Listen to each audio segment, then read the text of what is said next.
right, well, I'm going into KaRS. The only other, someone could start RecSys speed challenge. That one is in RecSys speed challenge. the it's in ballroom B, the challenge. So I need to open the room, right? Yes. And then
Okay, perfect. We are now starting our fourth edition of the KaRS workshop on knowledge-aware and recommended systems.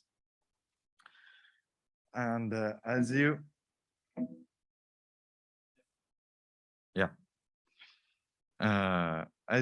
have noticed during the years, we had a lot of additions to our program committee and organizing committee. And in particular, we had the addition of Gerard De Melo this year, and he was the keynote speaker of the last edition. And I would like to thank him for the connection with Luna, because this year we will have a very great keynote, and we will talk about it in a moment. So the objectives of KaRS have evolved during the years. We started from using just knowledge to provide the recommended systems with a structured side information, but now we have a lot of different ways to integrate knowledge into our machine learning models, and also we have a bunch of novel techniques that are related to neurosymbolic approaches that tries to get deeper and deeper into this connection. But the problem of representing knowledge is still there, and the challenges that that come with that are really far to be exhaustively solved. And the employment of this knowledge has led to the empowerment of conversational recommender systems. Now we can rely on rule-based conversational recommender systems, or in general conversational agents, but also end-to-end conversational agents. And the advances in NLP and knowledge representation boosted a lot the whole field. I like these. I'm trying to be very fast because we are a bit late, but yeah, I want to thank the program committee, because this year, because of the tight schedule of the conference, we needed to move the deadlines. So all the effort to be just in time with the reviewing part of the paper, the notification part, it was on the program committee and on the reviewers. So thank you a lot to all of you.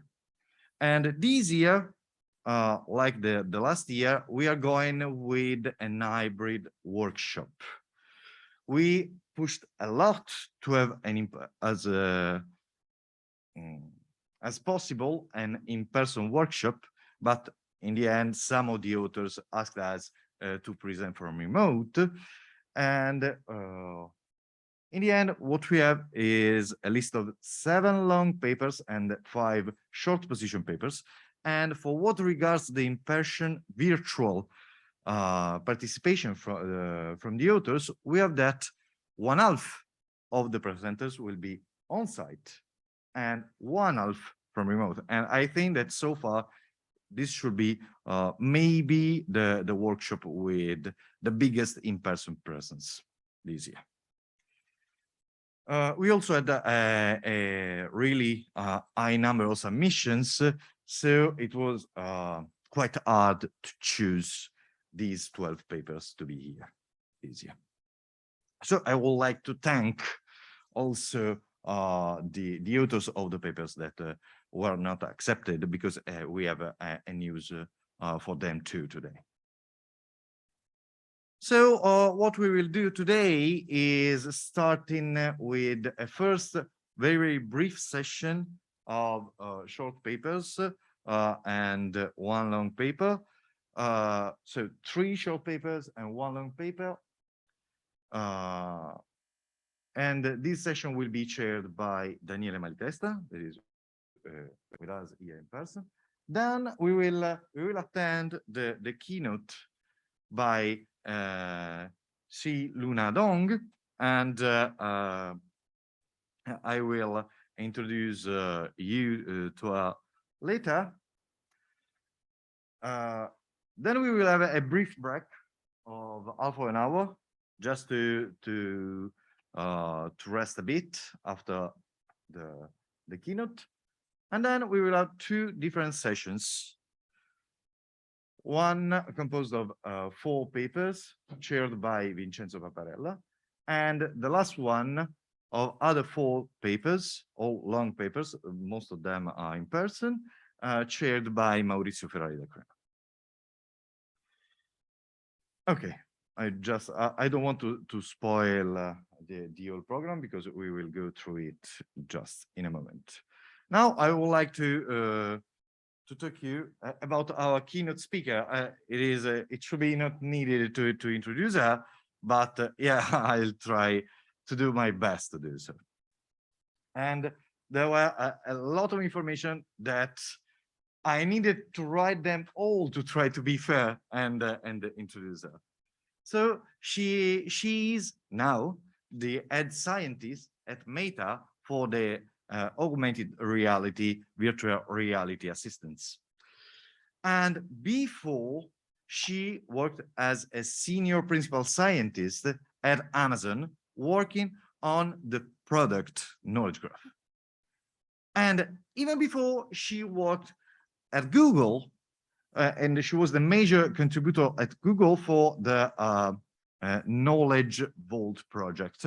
And she led the Knowledge Truth project, the Knowledge Trust project, sorry. And she has awarded as ACM Distinguished Member and VLDB Early Career Research Contribution Award. And this award was given for the advances of the state-of-the-art of knowledge fusion.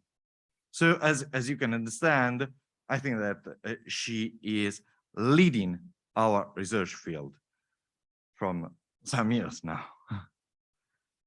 And also, she has serviced our community in a lot of different ways. She has been the co-chair of the KDD 2022 ads track, but also the Wisdom 2022, and also VLDB 2021, and SIGMOD 2018. And today she will explain us how we could grow intelligent agents and the intelligence assistants, describing which are the current challenges and opportunities that we have. And also, she will introduce us to the role of public and personal knowledge graphs that could be used to empower these kind of assistants. Okay, I know that my words are not enough to explain all the career of Luna Dawn, so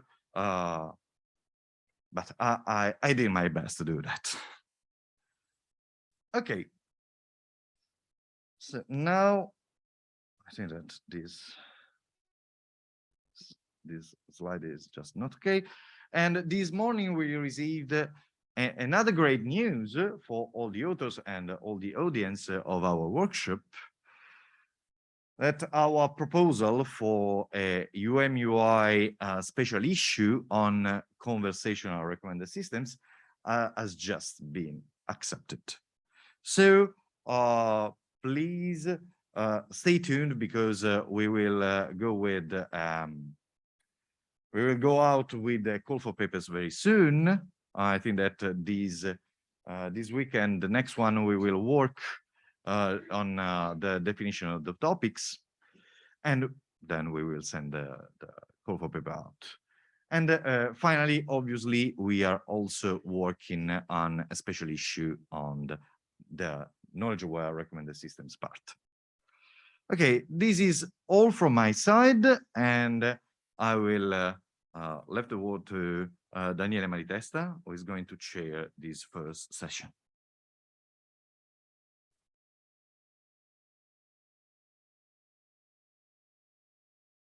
Okay, thank you very much, Walter, for this introduction to the workshop.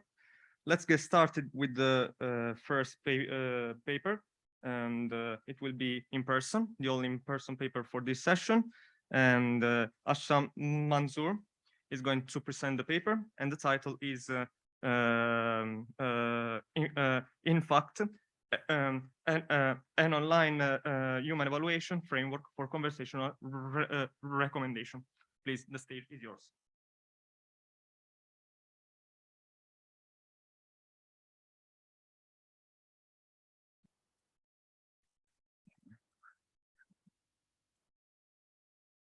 Okay.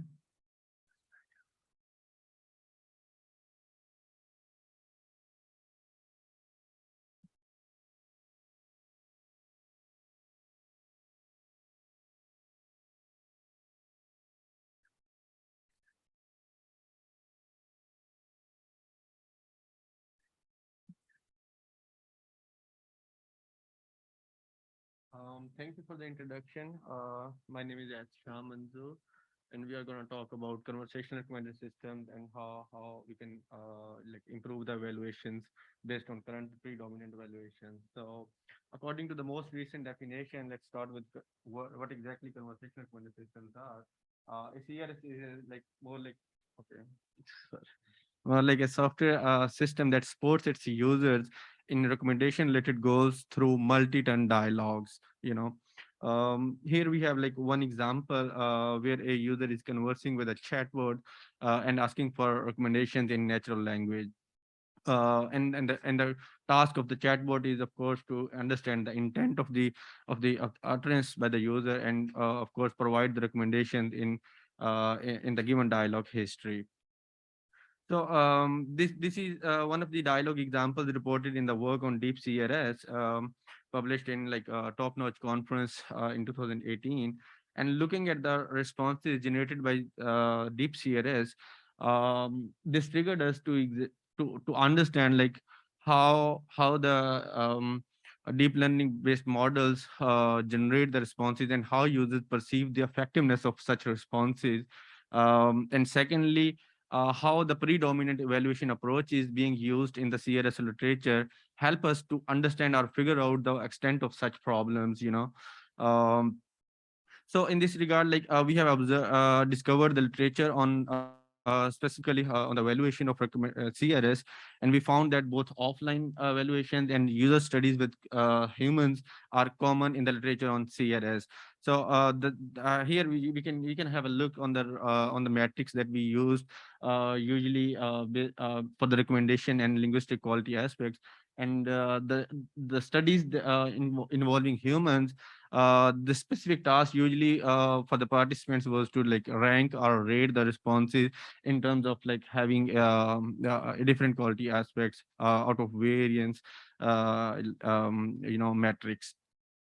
um I mean, offline evaluations quite dominant in the literature, but we are not sure like if offline evaluation inform us about the perceived effectiveness of the responses or overall the usage of the conversational recommender system. They might be good in evaluating the prediction capability of an algorithm, or maybe the rate of entities or items in a particular dialogue or utterance. As far as concerned with the case studies with humans, the studies where the relative ranking is the focus has some limitations. I mean, it is not sure if any of the ranked system or if the highly ranked system is useful in practice.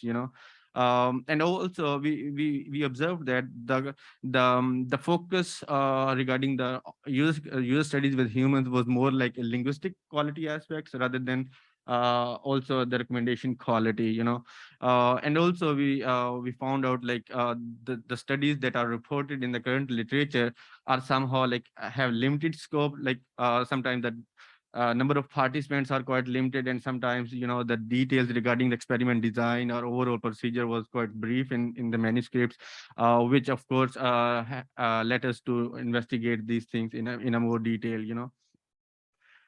So in this work, our goal was to understand our, you can say, the evaluation of both linguistic and recommendation aspects in a user-centric evaluation, rather than just the linguistic aspects only.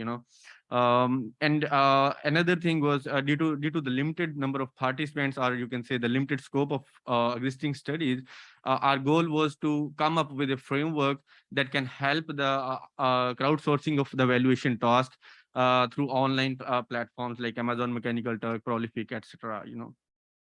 So this is the complete workflow of our human-centric evaluation approach, integrated in the InFact framework.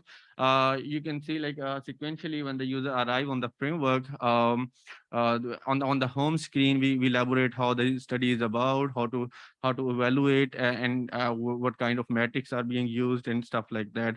And additionally, the data are informed consent statements. Are integrated on the very first page, and they are of course quite flexible and can be changed based on any experiment design. Sorry. The very next step is the rating, where we show the participant the dialogue history and show the corresponding response by system, or maybe the more systems. We can have more detail on this page, like uh, at first we show a piece of dialogue always starting from the first utterance and ending by the user utterance. So the continuation of this dialogue situation by the evaluated systems, like in this case we have like three systems, and we show the responses by three different in a random order. And we come up with a new matrix that is called like meaningfulness of both linguistic and recommendation quality aspect. you know um, so we have used like absolute 1 to 5 scale in our previous studies. But of course, the size of the dialogue, or the number of dialogues to get evaluated by a particular participant can be changed based on the configuration or the experiment design. Like in our studies, we have like gave like 10 such situations to each participant, and one of the situation was regarded as a attention check, just to ensure like if the online crowdsourcing participants like are attentive in the case study. In addition to that, we have also implemented some implicit checks apart from explicit checks. The implicit checks can be regarded as like the time intervals for each individual event, the overall evaluation time, and the time for each dialogue situation. These things actually helped us to have a look on the responses gathered by the online participants of the study, or you can say the overall integrity or credibility of the whole experiment design. So coming back to the previous slide, once this rating situation is covered, we go to the next page, which is called about the demographic details. We collect the demographic details, like we have a questionnaire over there, and of course that can be modified in any possible way. Next, we have like a general questionnaire to understand how the users perceive the quality of the dialogues in general. And stuff like that. Finally, we have like generate the hit code, which is pre-implemented feature for online crowdsourcing platforms like Amazon Mechanical Turk, Prolific, just to enable the integration of in fact with the crowdsourcing platforms. So moving forward, like there are some insights from the previous experiments that we have done. Um, uh, we got to know that there is no explicit training required for the participants to evaluate such things, because we have like on the online platforms, we usually have like checks to get relevant participants on your study. Um, and we figured out like 3 to 5% of the participants usually are not attentive. We have discovered that through our attention checks, and we have completely discarded the results of those responses. And we also got to know like there are few people who just provide the random ratings. And we have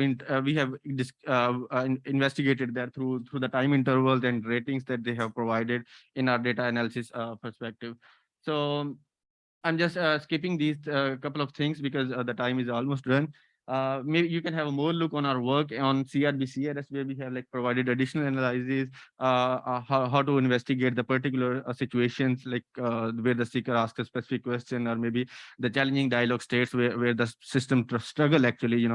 Um, so the couple of takeaways finally, we provide a approach basically that can incorporate both recommendation and linguistic quality aspects in the evaluation, rather evaluating both aspects in a standalone situation, because a single response comprised of could be like a recommendation are the natural language utterance. So evaluating both things in the same experiment design is more important, in the given dialogue context. And finally, we provide a study design that may also help in designing future user-centric evaluation studies for systems like dialogue systems, or Q&A, or machine translation as tasks, if specifically for NLP. These are the references that we have used in our presentation. And finally, I say thank you to you, and I am happy to answer your questions. Okay. Okay. Thank you very much for your presentation. I don't think we will have time for questions in case people can reach you online and have some questions. Of Sure. course. Thank you very much again.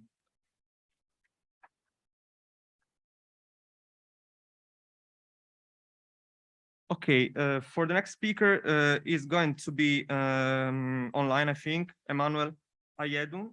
But when we were starting earlier, we couldn't see him online. I don't know if he was able to reach. Anyway, he's going to present.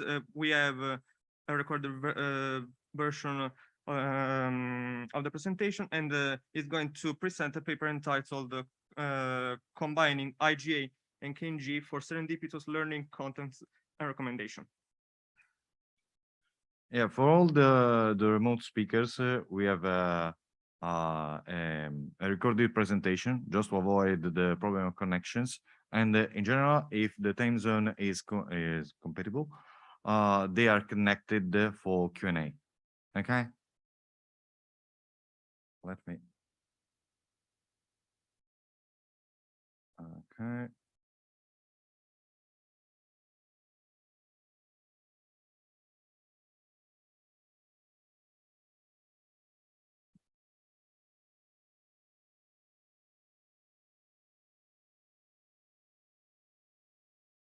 I'm Emmanuel Aiden from Council University in Japan.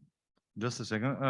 Could we have a check from the student volunteer that they are able to listen to the audio from remote? Yes, we can. Perfect. And in this work, we aim to propose a recommender system that will help learners make serendipitous knowledge acquisition. But why is this even needed? Well, nowadays, given the plethora of available digital learning resources, the deployment of recommender systems in the field of technology-enhanced education has attracted increased interest as a promising way to help learners navigate through suitable learning resources. However, although many recommender systems have been proposed in this field, yet a closer look at the current status of the development reveals that such efforts present some limitations.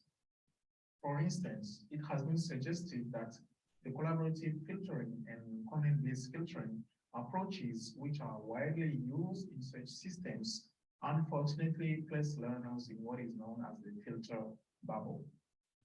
On the other hand, serendipitous learning has been seen as a rewarding learning experience which may trigger critical thinking and encourage self-regulated learning.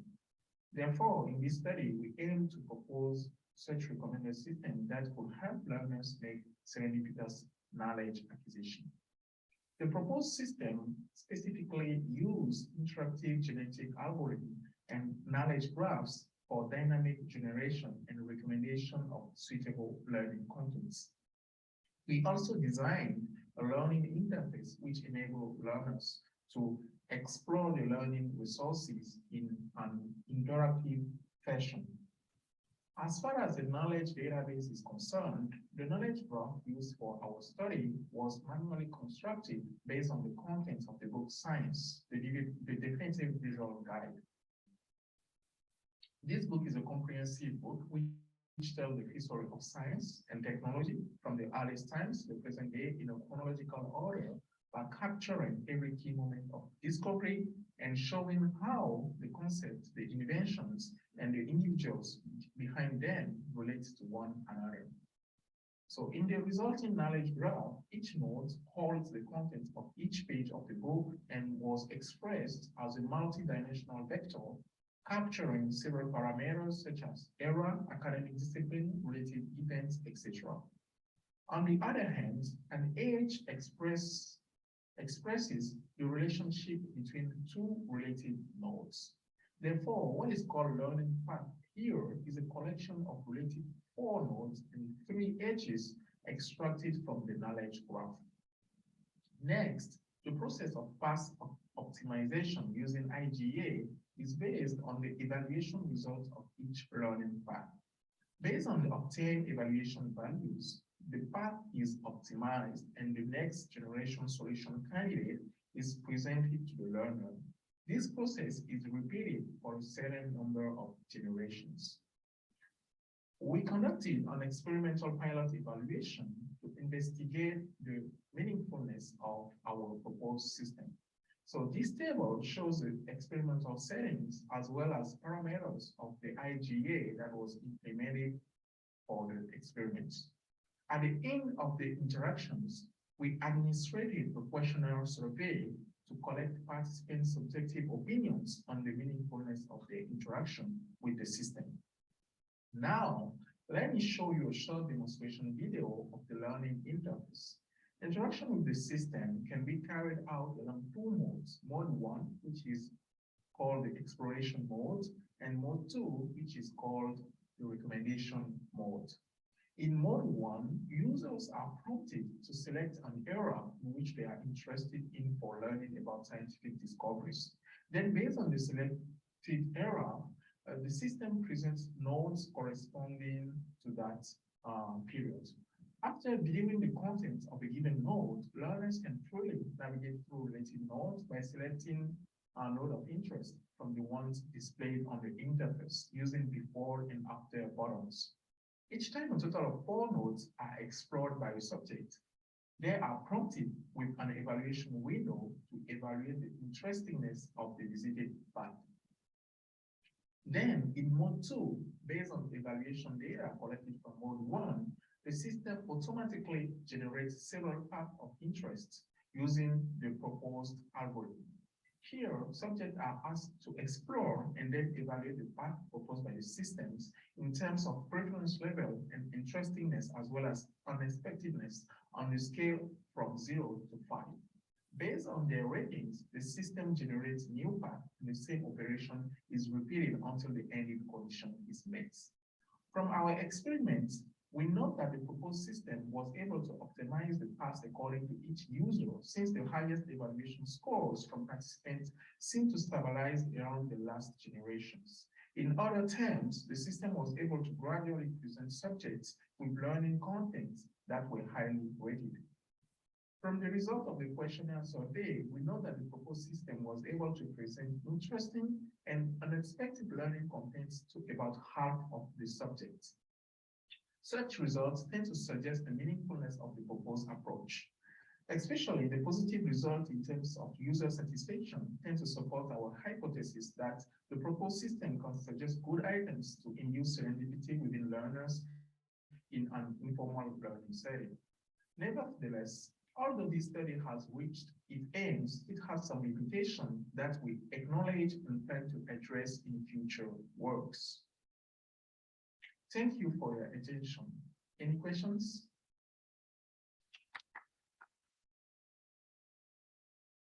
Okay, thank you very much, Emmanuel. Is Emmanuel online, by the way, to answer questions? Giuseppe, can you give us Yeah, just check that he's not online. Okay, so please reach Emmanuel online for other questions and doubts.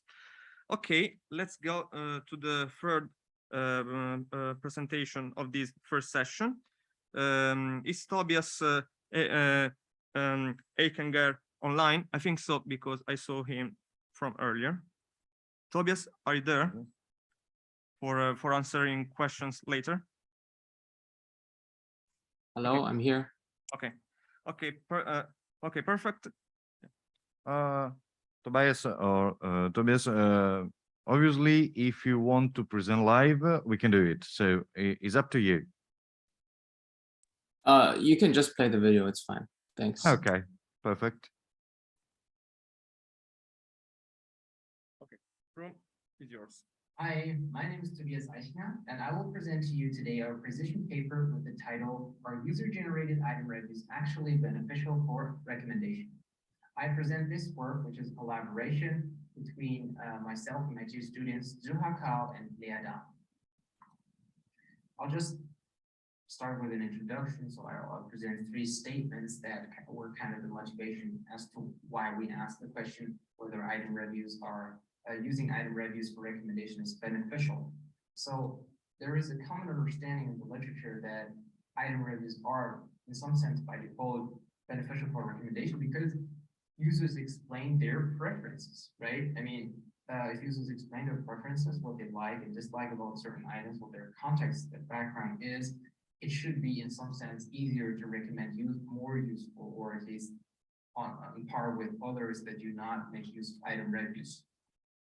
Then second, in machine learning papers, we often understand that more training data is better, especially when we have like very data hungry neural networks in place.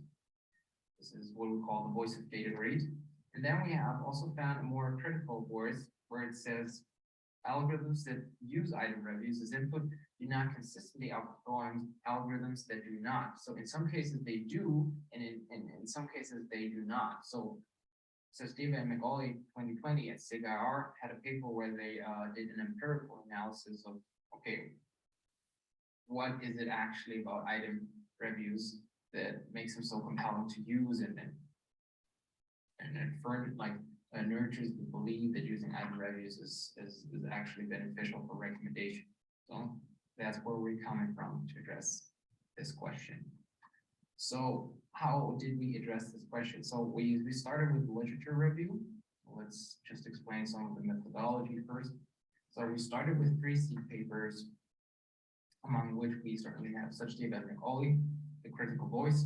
Then we collected other papers, we filtered relevance to rounds, we then created labels, which is perhaps more interesting, the categories, like 3 categories: review representations. So basically what are the data representations of the free text item reviews? Basically, what are the goals perceived?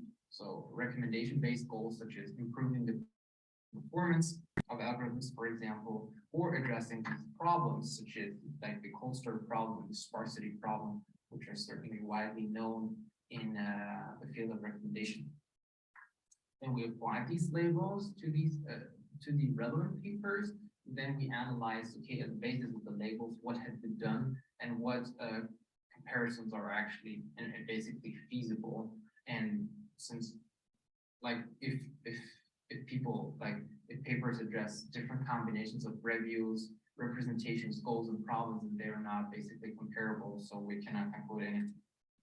Okay, just to give some numbers, the first mention of a publication of pitching the idea of using item reviews for recommendation we found in 2005. Okay, thereafter we have identified like 50 papers basically, of which we found 36 relevant to address the question of being beneficial to recommendation.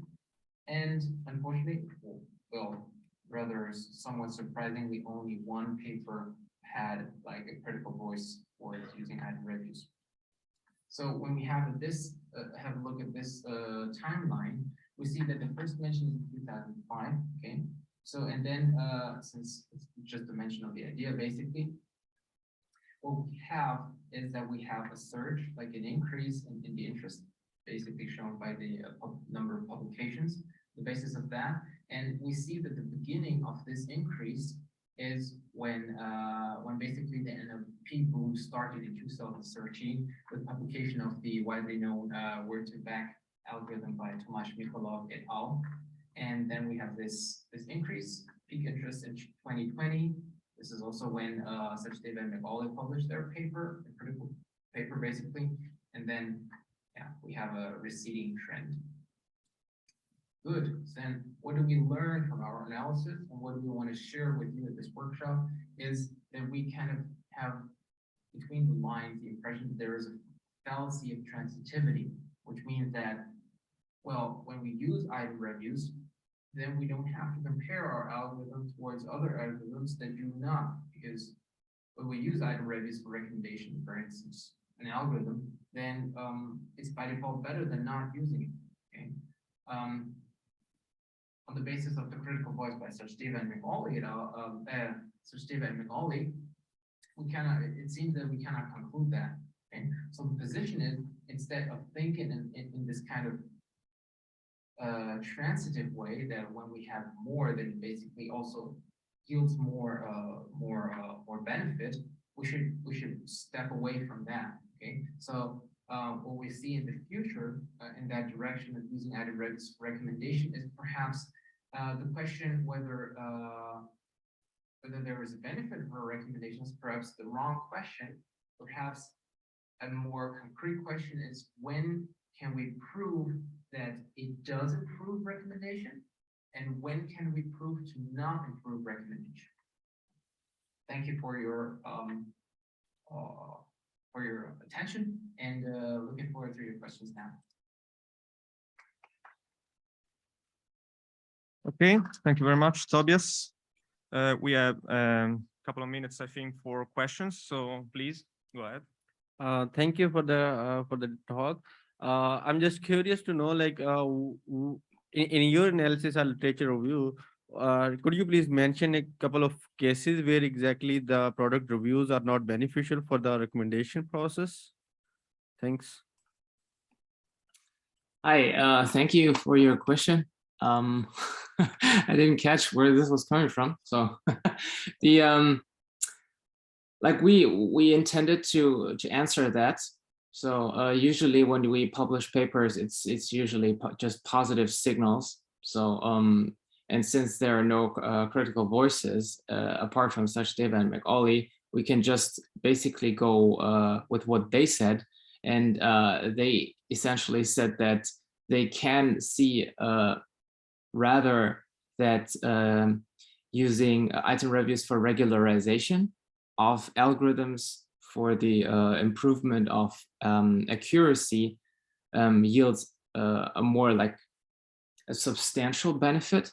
Other approaches that use features, for instance, as input and not using as a regularizer,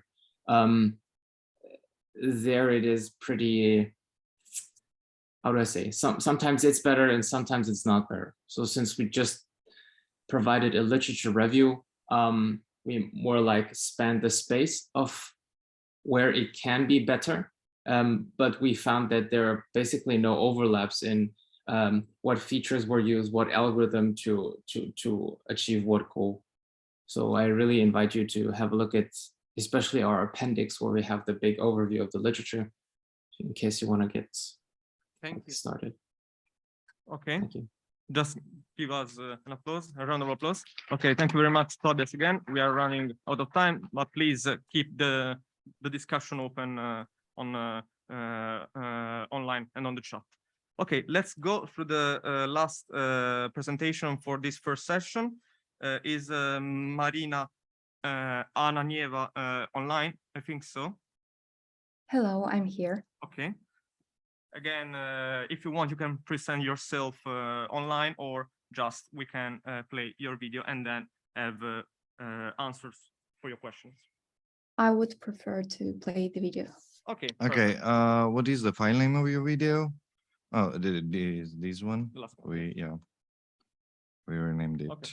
Obviously, I remind that for the conference rules, the presenters could present without a mask. So yeah, I forgot to mention it before.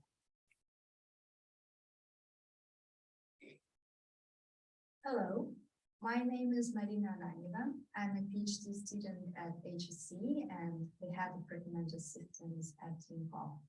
Today, I would like to present our paper on revisiting the performance evaluation of knowledge-aware recommender systems. First, I would like to thank my colleagues, Alec and Maria, without whom this work would not have been possible, as well as HEC University and Team Hall who supported this research.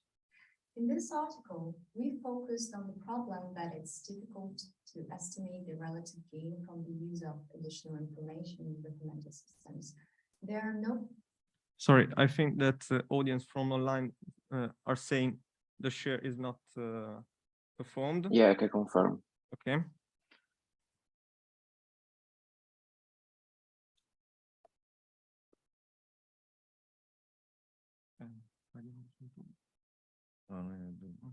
Okay, can you see now the screen? Yes. Okay, perfect. And sorry about The in-person audience had a spoiler of 42 seconds. So, yeah. Hello, my name is Marina Ananieva. I'm a PhD student at HEC and the head of recommender systems at Team Hall. Today, I would like to present our paper on revisiting the performance evaluation of knowledge-aware recommender systems. First, I would like to thank my colleagues, Alec and Maria, without whom this work would not have been possible, as well as HEC University and Team Hall who supported this research. In this article, we focused on the problem that it's difficult to estimate the relative gain from the use of additional information in recommender systems. There are no standard testing protocols, common ranking metrics with the same K-ranks, as well as data sets and mandatory baselines for new algorithms. Also, still for the majority of articles, the code is not available in the open source, which makes it hard to reproduce the results. This problem was disclosed in the research paper, Are We Really Making Much Progress? A worrying analysis of recent neural recommender systems. But we pose the same question concerning knowledge-aware recommender models. When the authors propose a new knowledge graph-based model, they often compare it only with other KG-based models, or with weak conventional top-down recommender baselines like simple matrix factorizations. To the best of our knowledge, we're the first to provide comprehensive experiments with a wide range of feature-based models and compare them with strong CF-based baselines and graph-based models. Thus, we proposed two research questions. The first one is whether the graph structure helps to capture the collaborative signal better.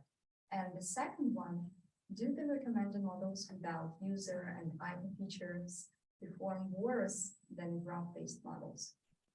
In order to investigate these questions, we studied the related work and selected 12 graph and knowledge graph-based models published in 2016 and later. Using 3 simple baselines without any site information, we conducted the experiments with hyperparameter tuning in both baselines and graph models and compared them using the same ranking metrics and training time criteria.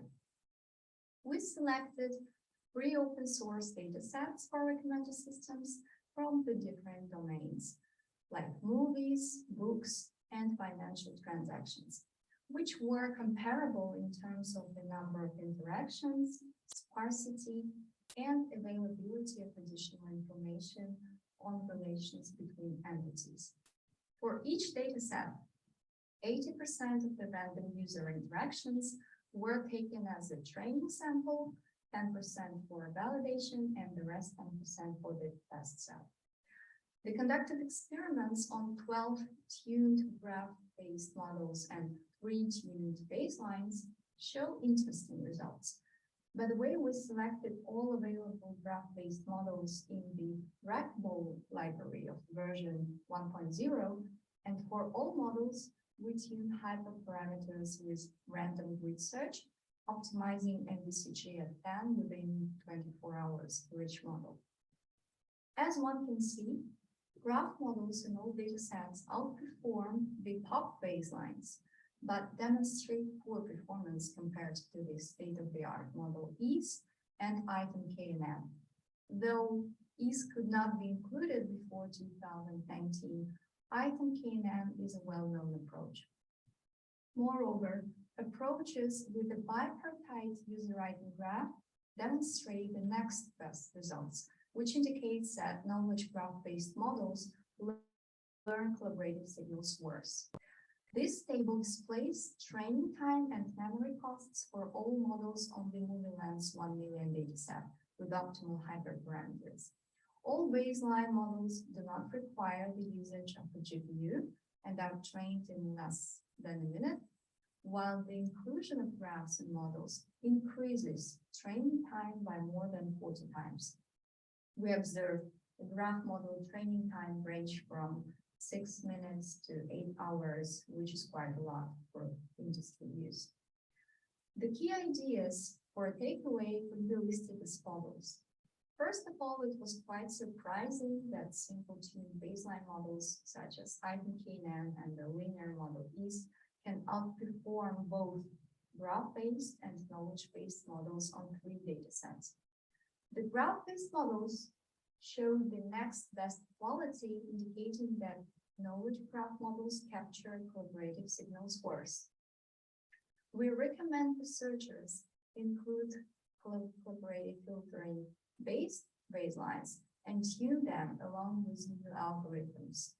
According to our results, the time and space complexity and the effectiveness of knowledge graph-based models in making high-quality recommendations remain as open issues. And our public repository is available and can be used for future experiments. Thank you for your attention, and I will be glad to answer your questions.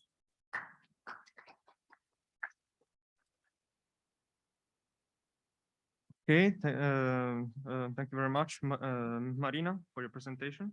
I think we have just a couple of minutes for questions. Yes, please, go ahead. Yeah, thanks for the great talk. I just have some question about the data processing. Like you mentioned, the K core is K equals to 20, if I remember correctly. Could you explain how you decide the K for the K core data processing, because it will influence the data distribution greatly?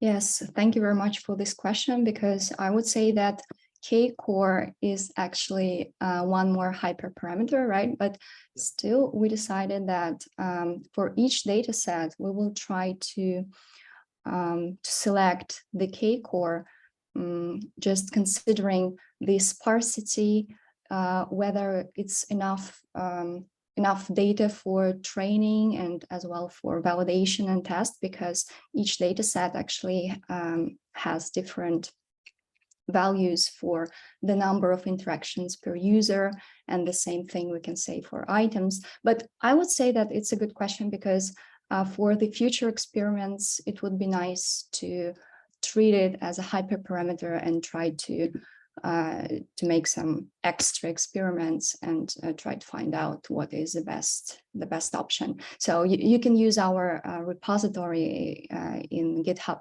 So all of this code is available, and you can reproduce the results. Yeah, thanks. Okay, yes. Another question from the audience. Hello. I wondered, you've shown that the collaborative filtering models are working better than the knowledge graph approaches in your experiments. Do you have any insight on why is that? Are the algorithms not capturing well these signals, or they are not the correct signals that we should give to our algorithms?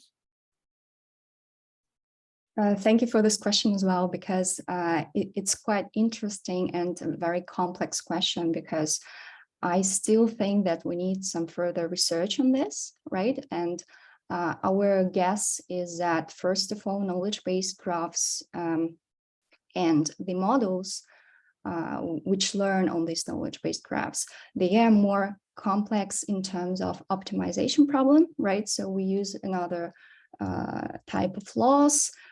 We try to capture more information, right? When we have much more hyperparameters, and you also can look at the paper and see the table of how many hyperparameters we had to tune. So as far as it only rises with the complexity of the model, probably these models are much more sensitive to the data set, to the task, and it affects the result. So I think that, well, probably, yeah, the summary would be that knowledge graph-based models try to capture more information, and this is a more complex optimization task. I think that's it, but still, thank you for the question, because I think that we need more experiments to investigate the reasons. Thank you very much. Okay. Thank you very much again to Marina. And that is the end for session 1. And now we have the privilege and honor to present again Luna Dong for our keynote. Thank you. Thank you to the remote and in-person audience. Now I will disconnect my device, and we will need just a couple of minutes to set it up.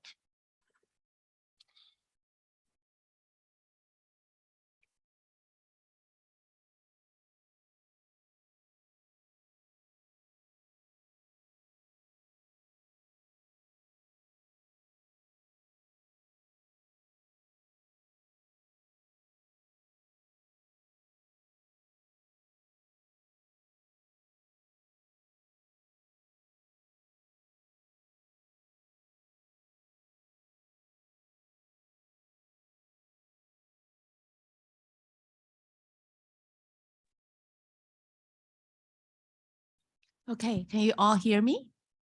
Great. Yes. Let me share my screen.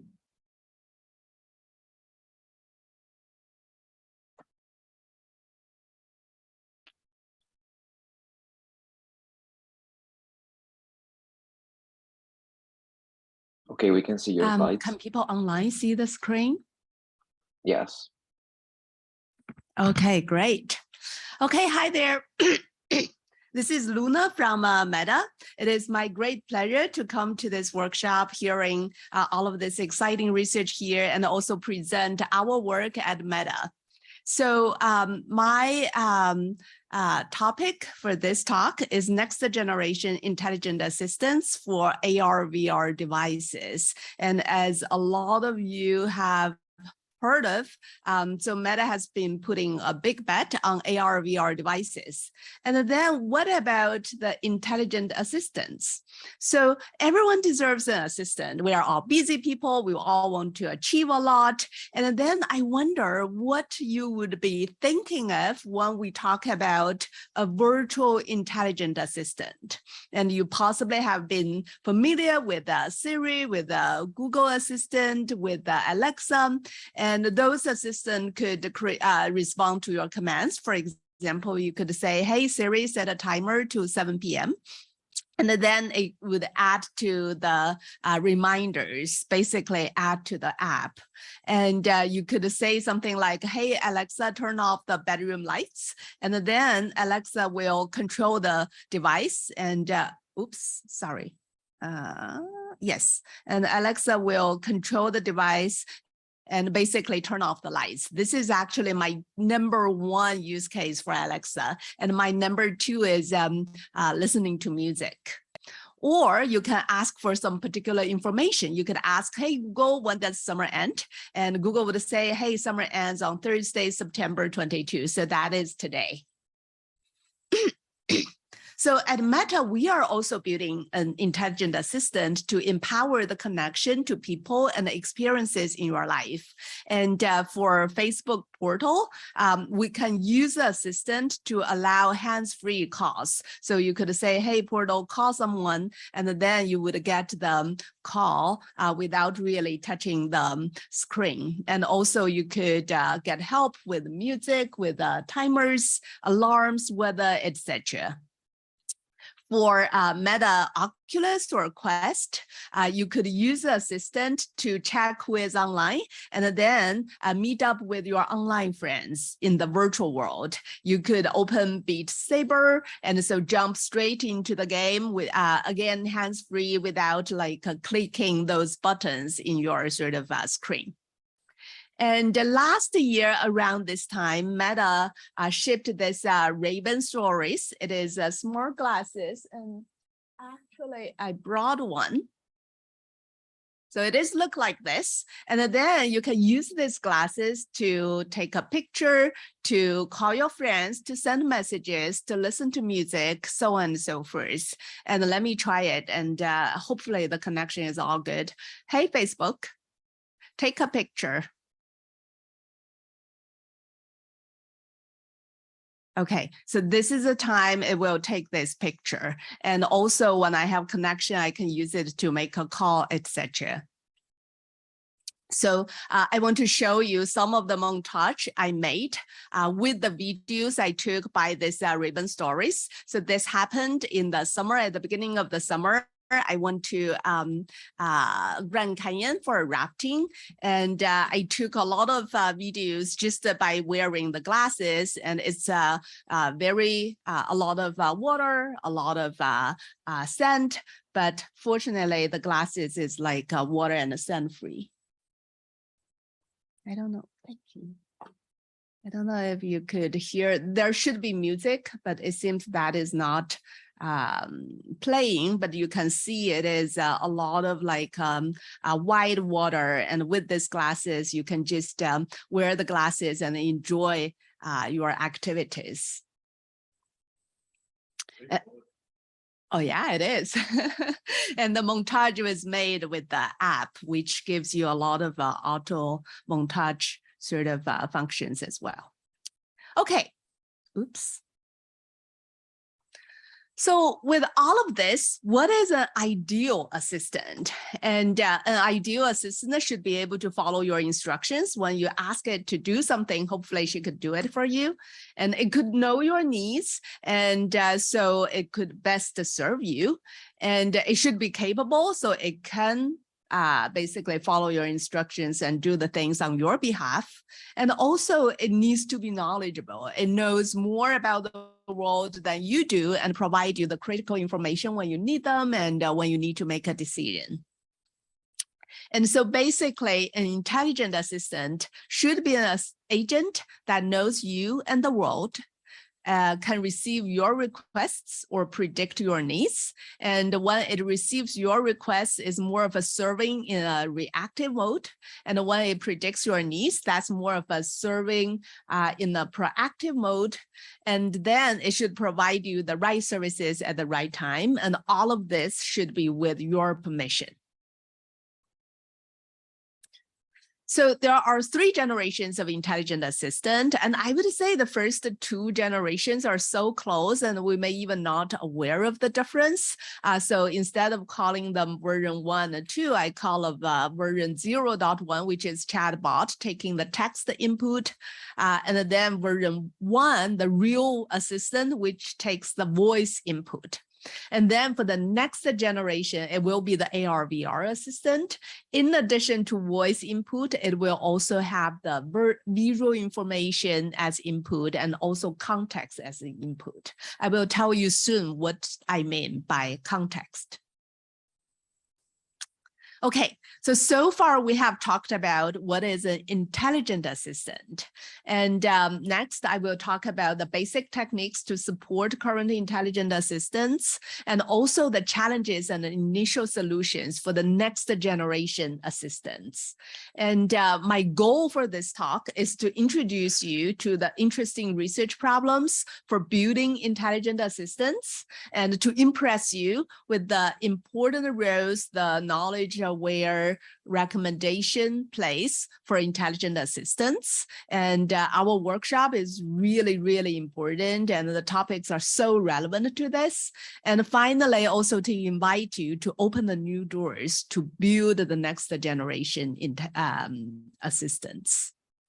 So with this, any questions so far? We don't need to wait for the end. I will try to finish the talk within 40 minutes, so you have time for a coffee break. But any question, we can just ask when you have, just raise your hands. Okay, seems so far so good. And please also let me know if there are any questions online. Okay, so now let's see, what are the basic technologies to support current intelligent assistants?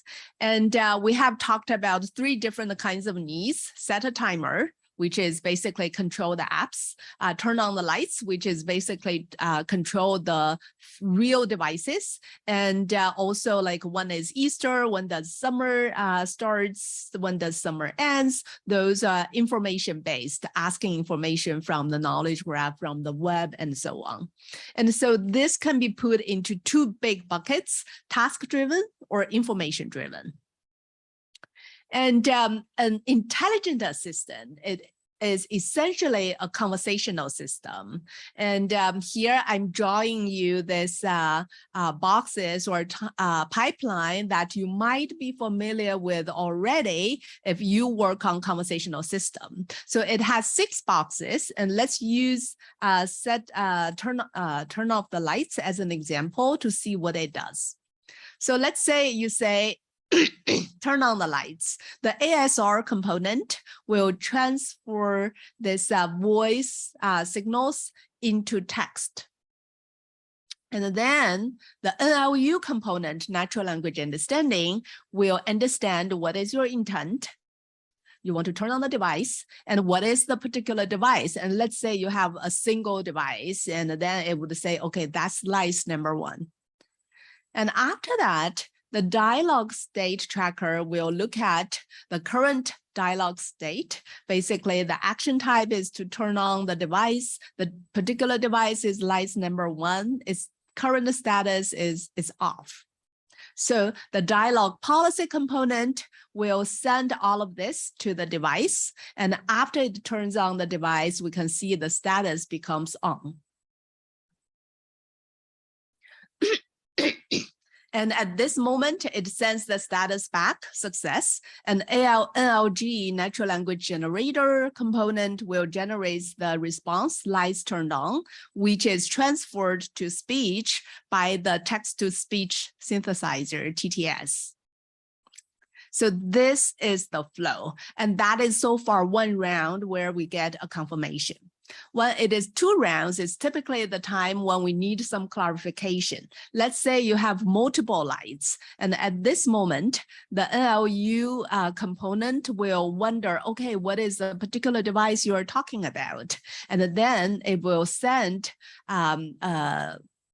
sort of clarification questions because the status is missing device. So it will ask you which lights to turn on.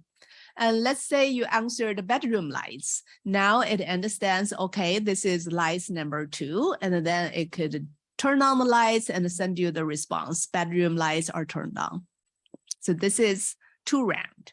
And when you have multiple rounds, sometimes we do need to send back multiple like clarification questions. And sometimes there are sort of follow-up requests. You have the lights on, but you are not super happy and you said dim the lights. And then it will understand, even if you are not talking about the bedroom lights, it understands from the previous turns that you are talking about lights number 2. And then it will basically dim the lights and tell you, hey, the lights are dimmed to level 5. And finally, you might also ask follow-up questions. And this is information-based. You could ask, hey, how many people does it take to change its bulb? And don't think assistant will tell you one. A good assistant should have a good sense of humor as well. Okay. So far, these 6 components, they can be put into 3 big buckets. Understanding the voice and the text, planning, basically knowing what to do next, and responding, generating the text response and put it into voice form so you can hear it. Another way to look at it is it has speech part, ASR and TTS, from speech to text, from text to speech. And it has the dialogue part, understand your request and put it into actions. So there are multiple variations in terms of this sort of architecture. For example, we have been hearing about end-to-end dialogue a lot.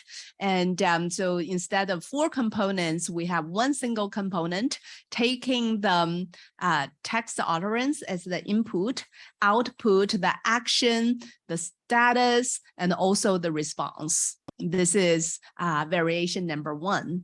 Variation number 2, instead of having 1 single assistant, you might have an army of specialized assistant, a music assistant, a shopping assistant, like a movie assistant, and you might have multiple music assistants. And then we have a meta assistant in the center deciding which specialized assistant we want to invoke. Okay, so there have been a lot of related research areas. So we definitely need to do speech recognition for the speech part. We need conversational AI, including a lot of like small areas such as semantic parsing for NLU, entity linking, co-referencing. This is also for NLU, dialogue status tracking, language generation, and so on.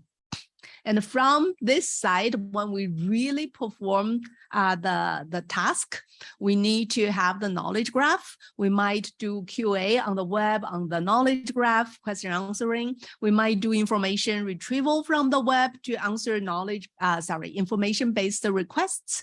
And we might also provide some recommendations based on what the user is asking for.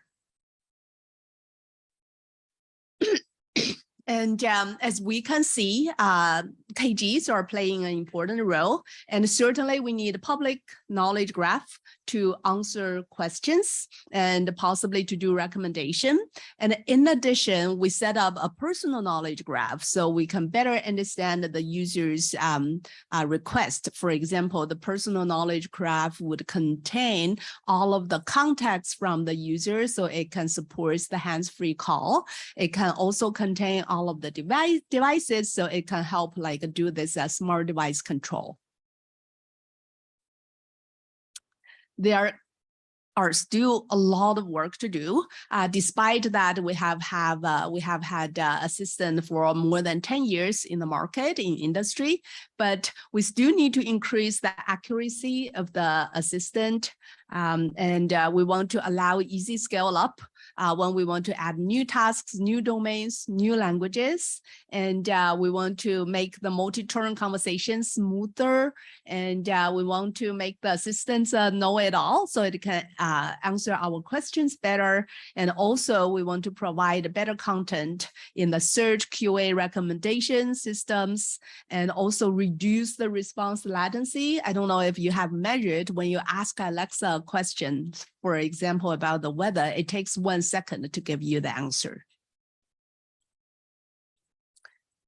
So just to revisit, for an ideal assistant, it should be an agent that knows you and the world, receive your requests or predict your needs. And we have talked about the receive your request part, and also provide you the right services, which we have mentioned.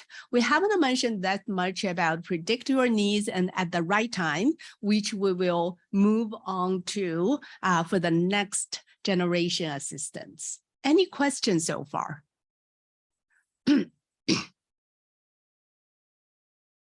Okay.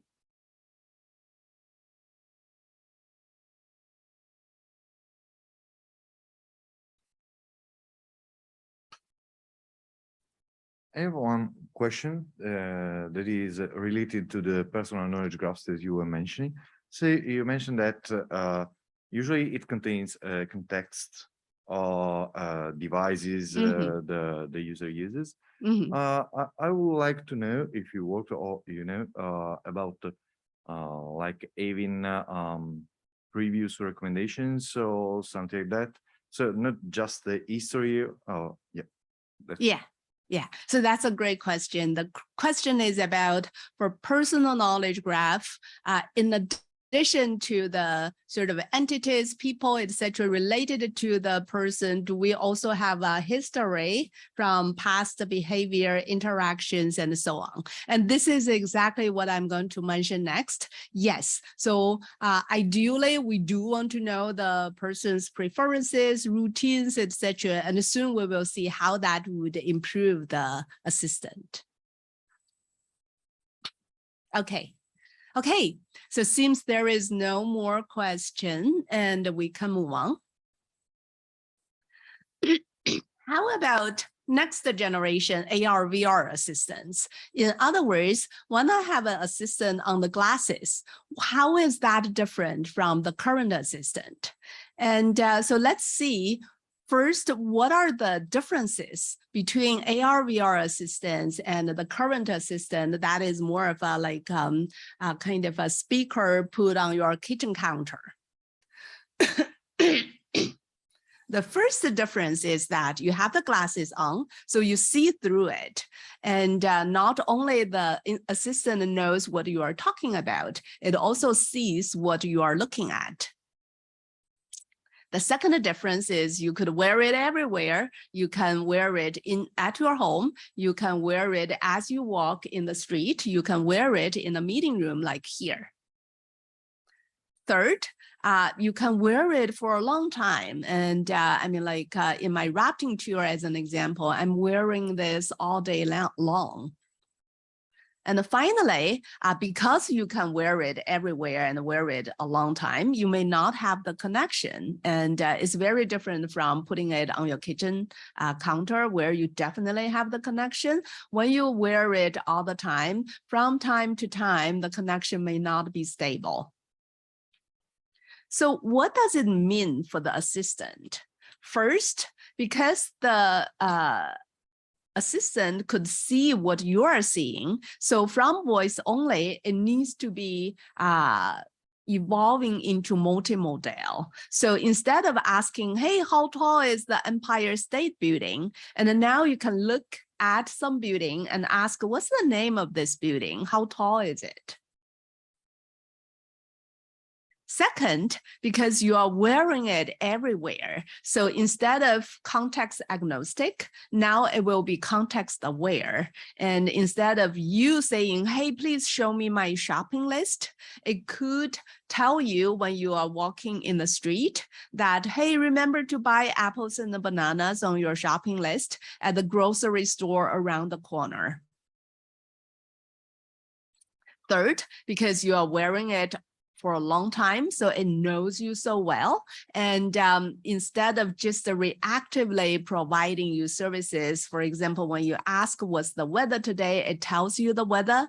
Now it can be a little bit more proactive. So at the time when you get up in the morning, put on your glasses, it could tell you, hey, today is sunny, 70 degrees. Would you like to play some of your favorite morning music?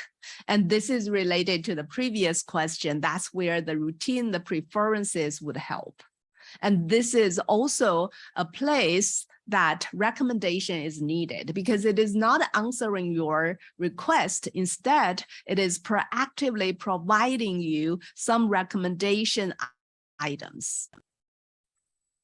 And finally, because you may not have the connection and also because of all of the privacy consideration, instead of server-side machine learning, we might want to do on-device machine learning. So it is faster, you have more stable features, and you have your privacy.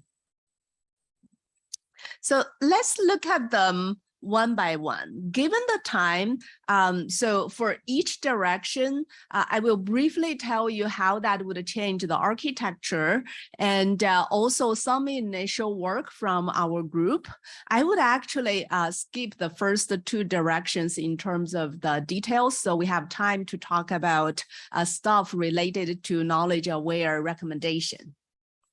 So the first direction, instead of talking about the fancy features, I want to first talk about from server side to on-device machine learning. This is the place where we want to do the inference, the prediction on device, such that we can make sure we provide the services all the time. This is almost the #1 request for a device like this. And I wouldn't go to all of the details. So basically, we used to do the understanding by sending command to the cloud. And then now what we want to do is we want to do it on the glasses. And to do that, we need to make sure it is really fast. And also our model is not super expensive. So please check out the paper if you are interested in this topic. I will skip this one. So the next direction now, this is about multimodal assistant, and it could see what you are seeing. So in terms of understanding, not only we want to understand the voice, we also want to understand the visual input, that's computer vision part. And then we want to combine the voice and the visual input to do multimodal understanding. And for the output, because this is AR glasses, it augments the reality. So we also might want to generate the image output and combine it with the voice output to send that to the users. So the related research area would include computer vision, multimodal conversation.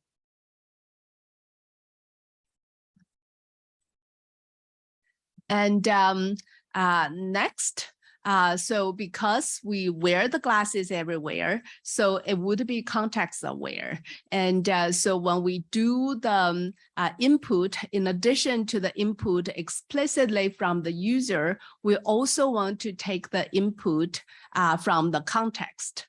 And I will next tell you what is the context and how we can do context-aware understanding. So the context-aware assistant, basically it will examine your surroundings, and the context could be the time, what is the time, the location where you are, the things, basically what are you doing, whom you are together with, are you having some conversations with people, and also what's surrounding you. And now with all of this, it will try to use the context to personalize the services. And basically it do two things with the context. It could improve the reactive services. And when you ask for something, it can use the context, for example, to re-rank the recommendations, question answers, and also to provide some contextual recommendation. And in addition, it can enable the proactive services. So it can send you some contextual reminder. This is about our example where you are walking in the street and then it will tell you, hey, you can do your grocery shopping at the corner. And I don't know how much you have heard about this. DARPA is saying there are 3 waves of AI. The first wave is based on handcrafted knowledge. This is last century. The second wave is statistical learning. And this is the last 2 decades where you do deep learning, etc. And then the third wave is contextual adaptation. So basically, we know the context, we know the personal preferences, and then we want to adapt the answers accordingly. Okay. Now, let me put more emphasis on the first direction because you are wearing your glasses for a long time. And so assistant would know you so well, and it can provide you good recommendations. So for this one, definitely it will have more information about you to answer your questions and provide recommendations. In addition, based on the context, it can also trigger some proactive action services. And the related research topic include personalization and federated learning. So to look at the assistant recommendation here, the spectrum is like this. On the one hand side, we have reactive conversational recommendation. You ask for something and it recommends something for you. And I will soon give you an example. And on the other hand, we could have proactive service recommendation. So this is like in the morning when you get up and sort of put on the glasses, it could suggest playing some music for you. It's not only about playing which music for you, but also about the particular action it will do for you. Is it about reading you some messages, or is it about like playing music for you? And for all of this, the personal knowledge plays a key role there in terms of preferences, routines, and also the other stuff that is related to you.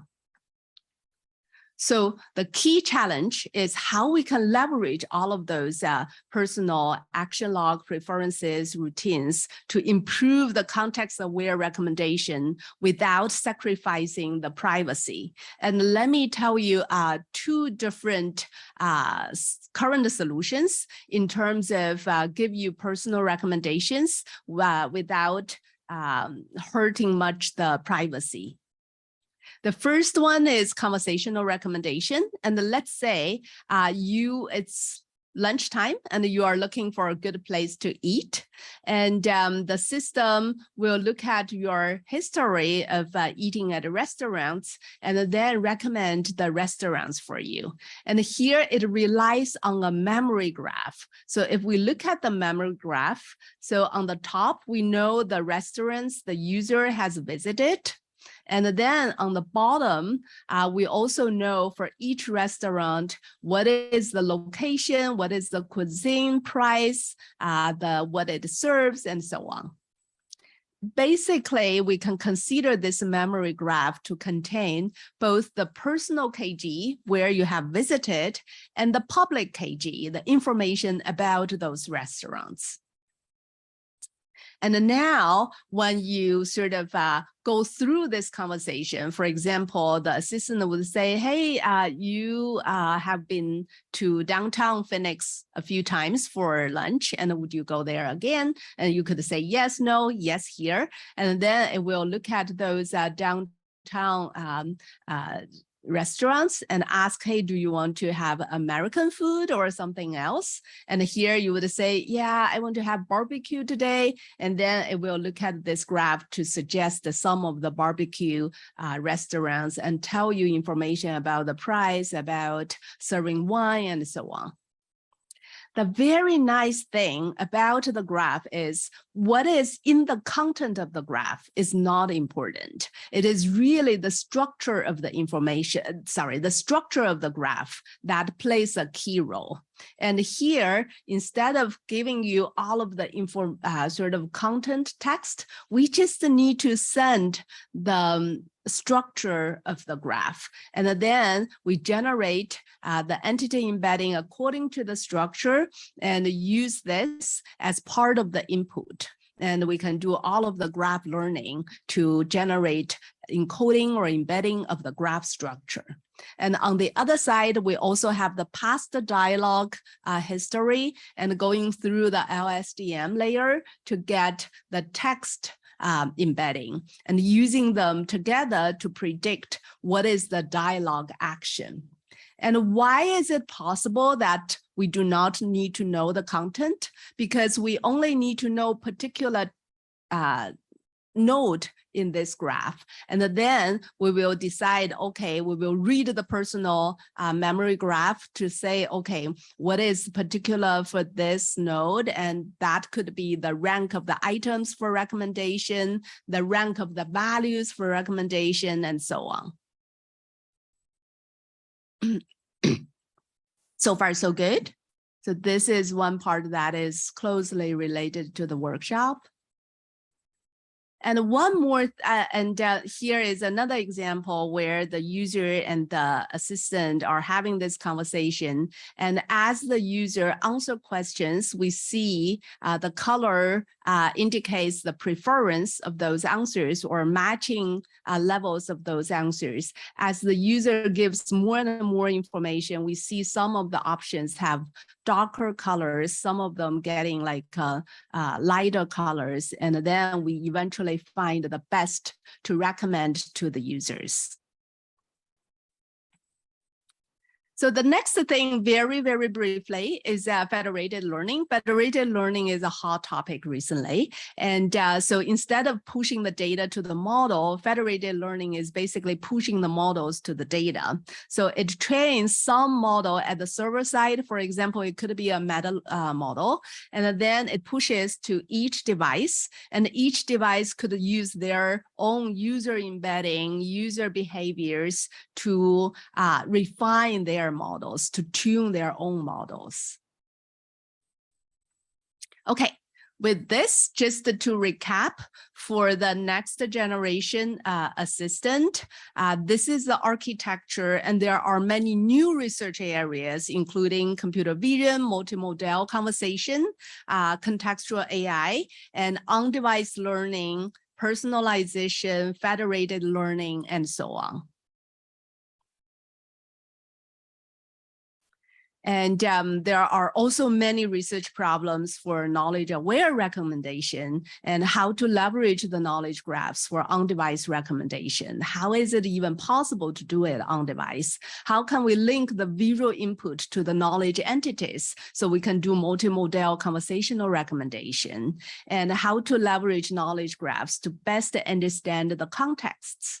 And also, once we know the context, how to use that context to shape the recommendations, and how can we do this without sacrificing the privacy? I would say the whole research areas for this is just at the infancy, and there are still a lot to be done.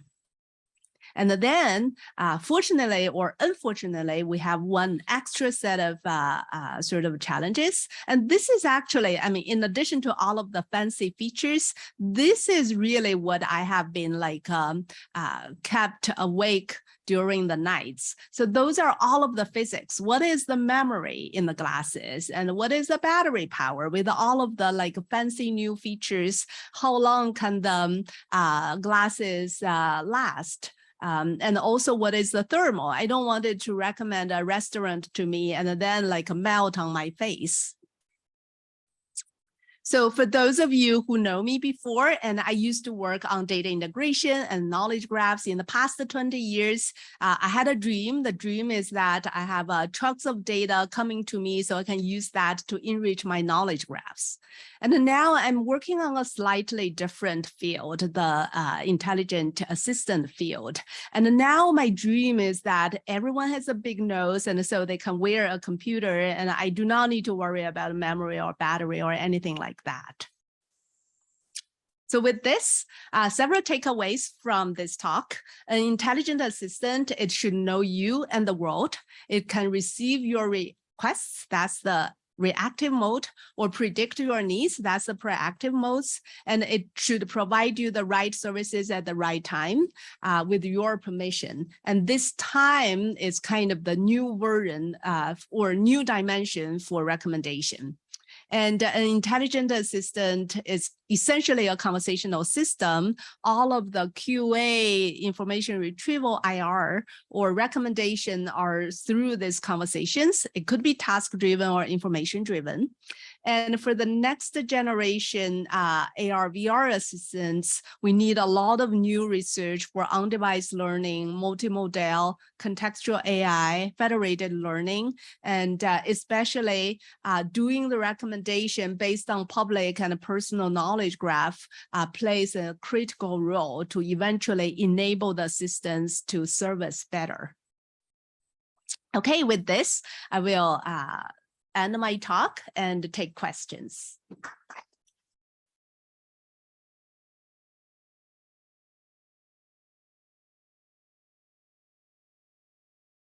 Thank you for the great talk. It's really related to the knowledge aware and conversational recommender systems people overall.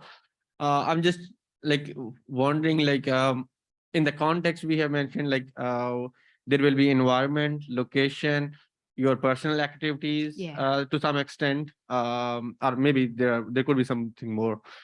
And at the same time, how we can ensure like we are not sacrificing the privacy. I mean, I can't digest this thing. So could you please elaborate? Yes, absolutely. So the question is about privacy, and privacy is a big thing and to develop an assistant. And so far I have mentioned two parts. The first thing is on-device learning, because everything happens on device. There is no data sent to the server. That's how we preserve the privacy. And certainly we can also pair up the glasses with, for example, like your cell phone or something, but still sort of limit that, restrict that to your personal device. And so you do not worry too much about the information goes to cloud and gets leaked.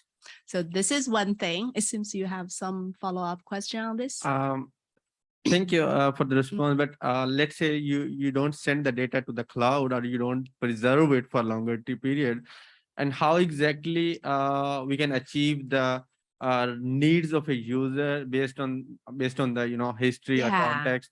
I mean, how we can predict the needs without sending data to the cloud. Yeah. So the question is, when we do not send the data to the cloud, and definitely we will lose on the memory, on the computation power, and that is kind of the challenge we are facing. So for the model capacity, we could do everything to try to reduce the size, do knowledge distillation, etc. But still, we have this issue about how much of information we can take.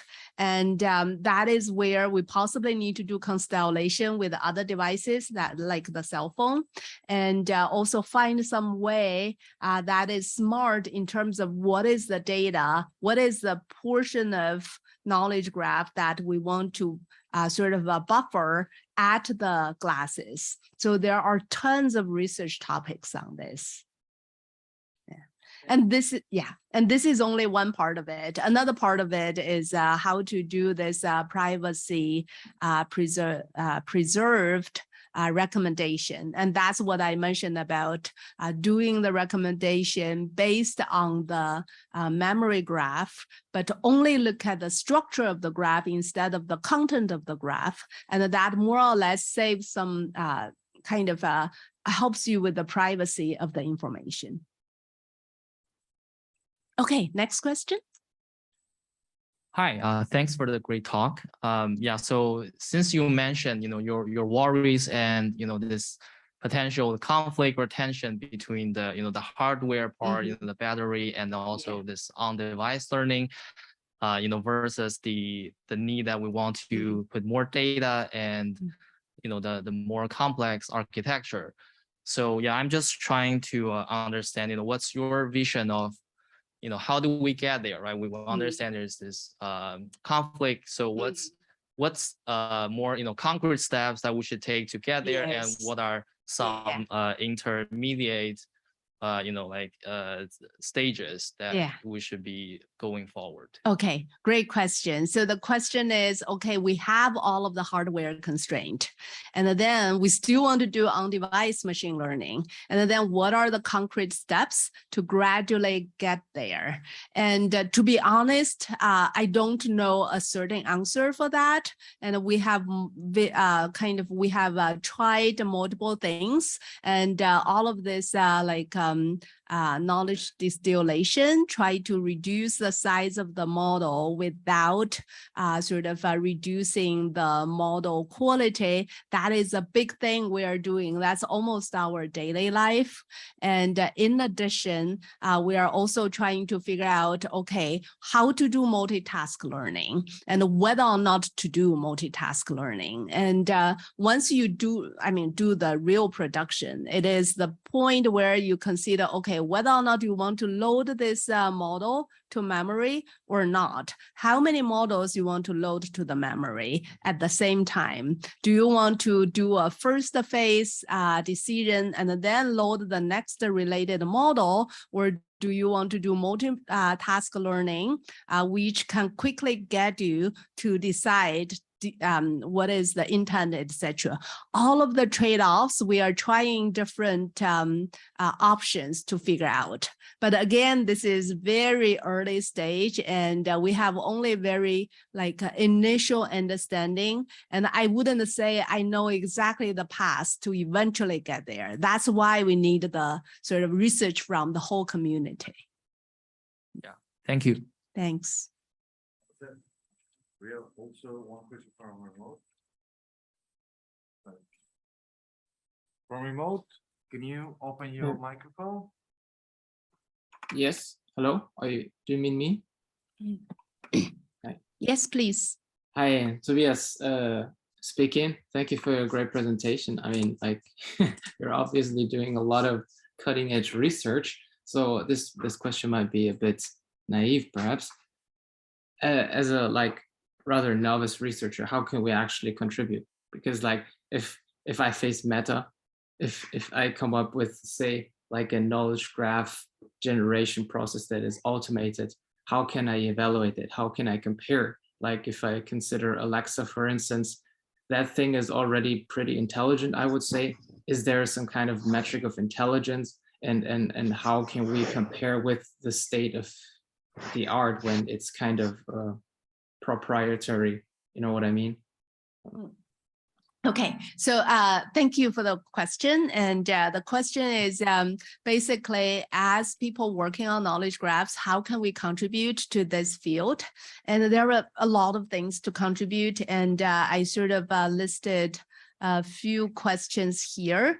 Basically, I would say two big buckets. The first one is, just as before, how to build the best knowledge graph and use it for recommendation and search. This is number one. And okay, three big buckets. The second one is how to sort of connect personal knowledge graph and a public knowledge graph and use that for recommendation, for personalization. And this is a big thing to build a personal knowledge graph. And the third big bucket is how to do this, how to do all of this online on the glasses. And it is critical because eventually we won't be able to assume, hey, we have the glasses all the time. We have the connection, sorry, we cannot assume we have the connection all the time and we have access to the whole knowledge graph. Yeah, I understand. I understand that this is the great lookout.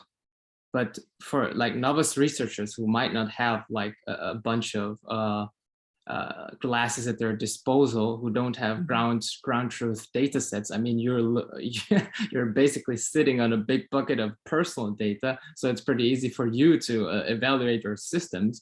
But as novice researchers, just people that are not Meta, how can we contribute? That was the question. I see. So you are saying, despite we have all of these exciting research problems, and if people are from like academia don't have access to all of this data, how can one contribute? Right. And for public knowledge, we can just use existing public knowledge. For example, the Freebase, some of the sort of grocery data, online grocery data. And for personal knowledge, that's the part that is hard. And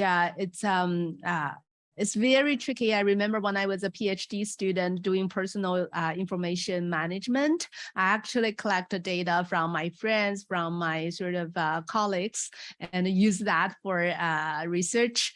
And fortunately, we still get a lot of exciting results, and then connect them together. I mean, basically connect the public and personal knowledge and to do the personalization. Hopefully, sometime soon, we will have some like benchmarking data, but at this moment it's very hard, even for Meta people, because this is the only device we have. This is a smart glass instead of an AR glass.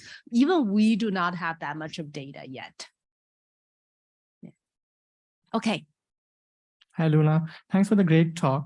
One of the things I worry about in conversational recommendation systems is even if we replaced the current system with our best dream system right now, it may not change users' life because they don't know what's available, right? So there's an aspect of user education that's very hard with a voice-only digital assistant, and how to bring them up to what the system is capable of, right? So I wanted to hear your thoughts about that. Yeah, excellent question. The question is, the user may not know what is available, and how can we help the user discover all of the features we are providing? And indeed, all of this user education, this is a huge topic for us when we develop this assistant. And in a sense, when you think about it, this is very similar to proactive services, proactive recommendations. So proactive recommendations is to say, okay, you're doing something, and then it realizes, you know what, this particular feature we're providing might be the best to help you at this moment.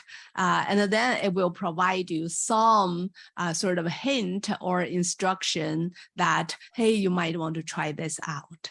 Yeah, I mean, that's a good point.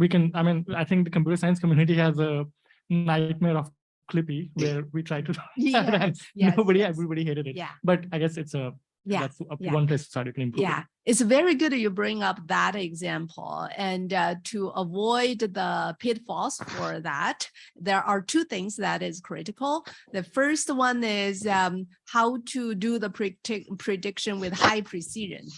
And the second one is how to make sure still the users have the control rather than the assistant is controlling users. Yeah, makes sense. Thank you. Thank you. Hi, Luna. Thanks for the great talk. Thanks. I have one question about the evaluation. Like when we get the recommendations from the assistant, how can we know the goodness of the recommendation? Like for a traditional recommendation, maybe we use the click or not to evaluate the recommendation is effective or not. But now maybe I get the recommendation like a restaurant and I decide to go to the restaurant, but it may be not aware. For the assistants. So how could you provide an effective evaluation methods for the assistant training or serving? Yeah, that's a great question. And it depends on what is the particular domains, and always like there could be some signals from the users. For example, when you recommend some music, eventually you will see whether the users listen to the music. And when you recommend some services, hey, do you want to listen to your messages? And you would again here know whether the user will take that. So those are the user behavior sort of signals that helps us to understand whether the recommendation is effective. And in addition to that, we do still rely also on some of the user study, and we do dog fooding, and we pay some users to get to understand their feedback, to understand how good our services are. Yeah. Very clear answers. Thanks. Thank you. Thank you. One more question.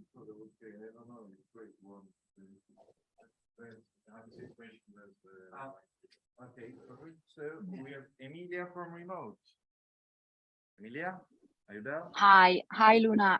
Thank you for the very insightful and thought stimulating presentation.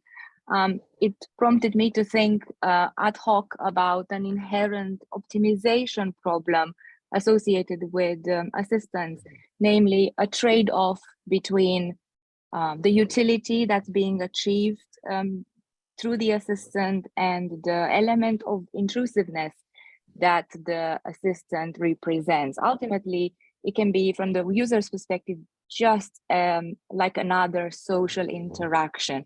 How would you calibrate for this trade-off? So let me see if I understand your question. The voice is a little low. And so you're saying how we calibrate or evaluate what we bring to the user, whether it is intrusive, etc. Is that your question? Yes, exactly. Specifically for a more sophisticated assistant, one that becomes more proactive than before. Yeah. This is a great question. So given like a proactive assistant, and it might sort of bring more, it could make it more complex. It could bring in a lot of recommendations that the users do not want. And again, this is where the user behavior signals can tell us a lot. And if the user is more of hey, I don't want this, rather than yes, please, and that's kind of a signal that the recommendation we give is not good. And yeah, so I would say eventually user behavior obtained or evaluated through A/B test, that is possibly the best signals we could get to verify some of the hypotheses. Thank you. Thank you. We have another question from Bruce, or we are stopping here? Hi. Thank you. Can you hear me? It's very quick. We can do it. Otherwise, yeah. Bruce, go. Oh, cool. Thanks. Yeah, thanks for the talk. And I saw you mentioned that there are a couple of things that keeps you up at night. I wonder, as a practitioner at Meta, if you guys have planned to maybe work on a bigger scope to include those hardware concerns, such as battery and hardware chips into your smart glasses device. Okay, so the question is whether or not people from Meta also are working on the hardware related stuff. And just a very brief answer, yes, we do. And we work on the hardware. We also work on reducing the hardware usage for the model. We work on both sides. Cool, thank you. And also, we also convince people to grow their nose. Cool, awesome, thanks. Okay, thank you. Okay, let's thank again Luna for the. Thanks a lot.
Okay, hi everybody again. Do you see me from remote?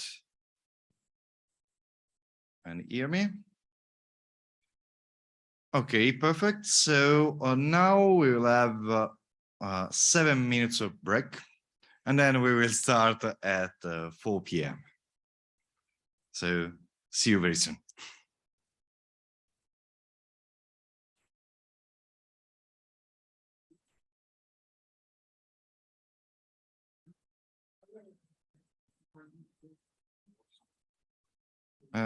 Give me 1 second.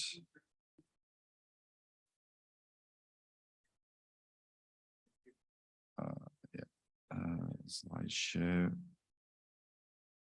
Okay, this one, this way. Okay.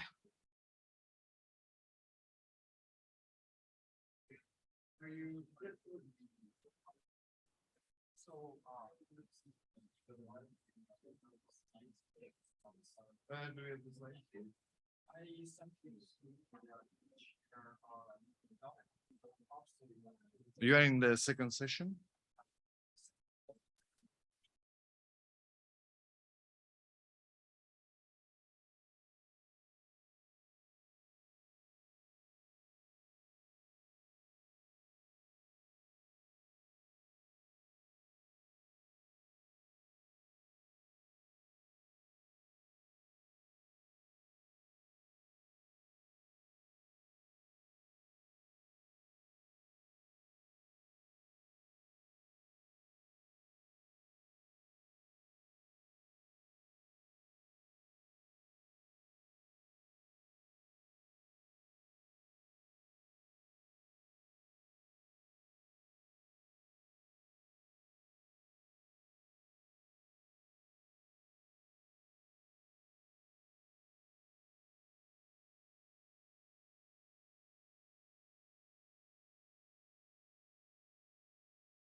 Okay.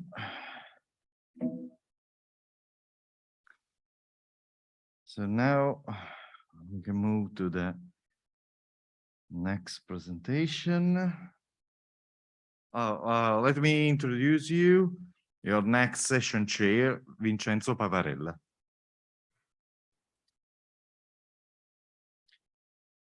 Thanks, Walter, for your introduction. I think we can start with this session, with the second session in order to be in time.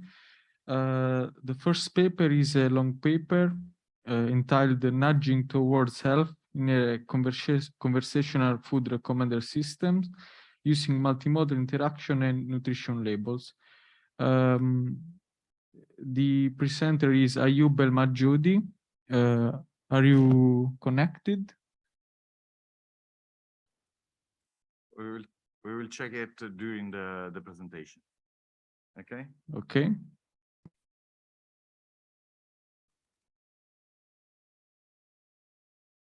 Hello, everyone. I'm Ayub, and I'm going to talk about nudging towards health in a conversational food recommender system. My talk will follow a traditional outline. I should start by motivation and the proposed solution.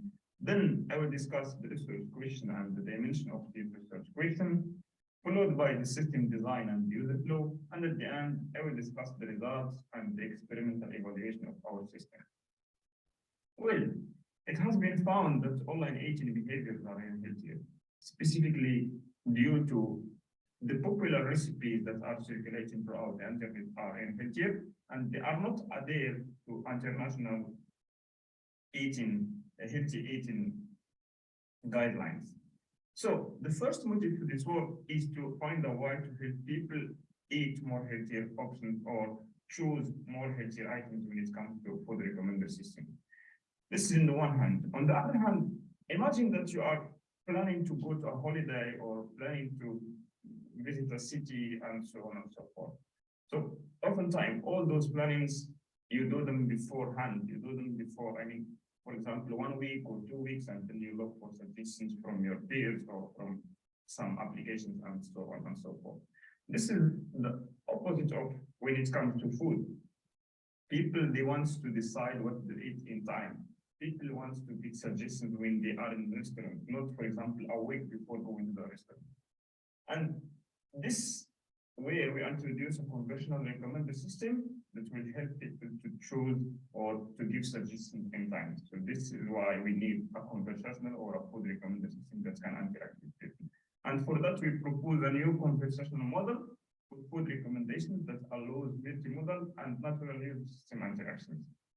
So multimodal means we use in the first hand textual model in which we help people to interact with the system just using pure natural languages.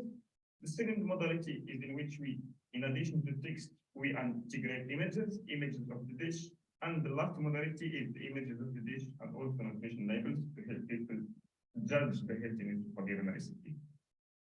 To that, we formulated our problem in this research question. That is, to what extent do different interaction modalities affect a user's recipe choices and evaluation in a conversational recommender system? This research addressed 3 dimensions. The first one is system interaction length, as it's one of the important factors when it comes to recommend the system and when it comes to food recommendations. The second one, the healthiness of choosing recipe, whether one of our modalities help to choose more healthy options. The last one is user level of choice satisfaction and system effectiveness. For that, we propose this design that is based on content analysis of user preferences and what we have in our databases. These 3 steps. The first one, preference elicitation, which we build the profile of the user. Scoring, finding a mismatch between user preferences and what we have in the database, and at the end, the ranking and providing the explanation. So for the user flow, as we can see, people started the conversation, then the system acquires some preferences from the user, and then builds the profile, and at the end, generate explanation and recommendations.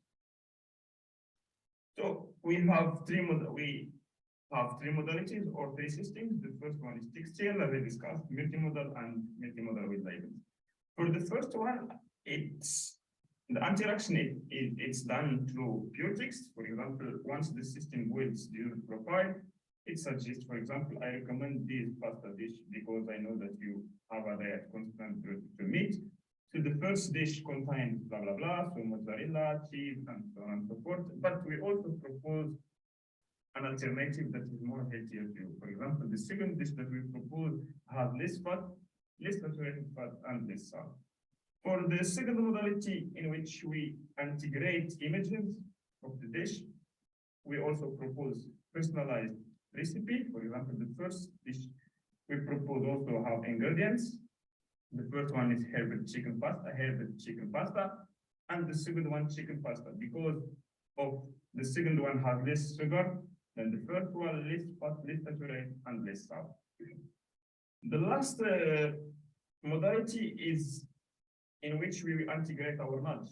So in which we use nutritional label, multiple graphic letters, a way to summarize nutritional content and make it more easier to people to judge the nutritional evaluation of a given recipe. And we also give a healthiest alternative. So for example, if we can see the first recommended item is personalized one, and the second one is alternative for the personalized one that is much more healthy. So I recommend this pasta dish because I know that you have there constantly the meat.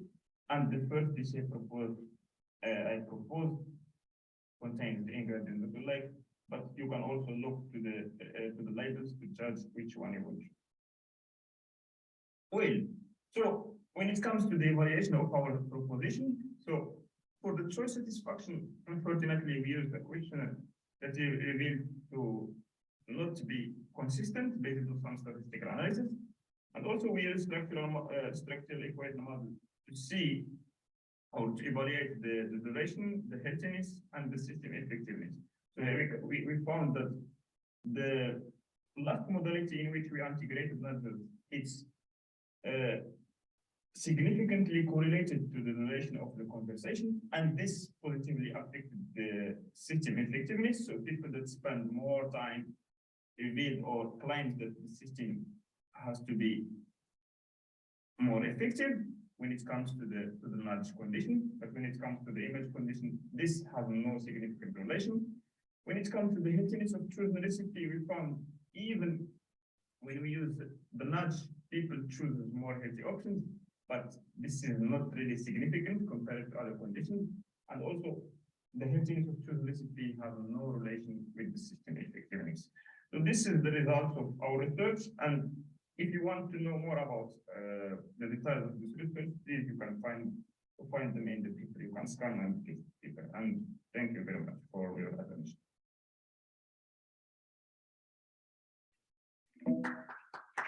Let's thank the speaker, please. Okay, the speaker is connected. Let us enable. You have to do that from a host. Okay, Ayub, can you hear us? Yes, of course. Perfect. So we can start with the questions. Are there any questions? Okay, so I have one question for you. Do you think as for the evaluation part of your work, do you think can it be influenced by the demographic characteristics of the participant to the survey? Actually, we didn't look to the demographic of the participants, because in some previous study in food recommender system, I mean those demographic characteristics didn't really affect the outcome. So the only demographic characteristic that affects, I mean, how people interact with the recommender system is the gender.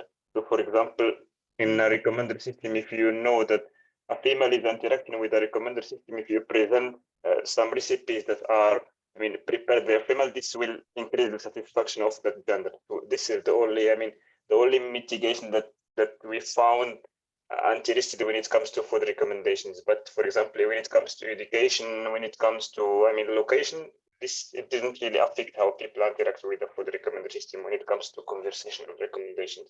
So, and in this research specifically, we didn't look in detail into that because this is an ongoing research and we want to explore more and more to see what extent this will affect, I mean, the satisfaction of the users. Okay, thank you. Let's thank the speaker again. Now we have an in-person presentation by Ruo Fengwen, who is presenting the paper A Non-Parametric Contextual Bandit with ARM-level eligibility control for customer service routing.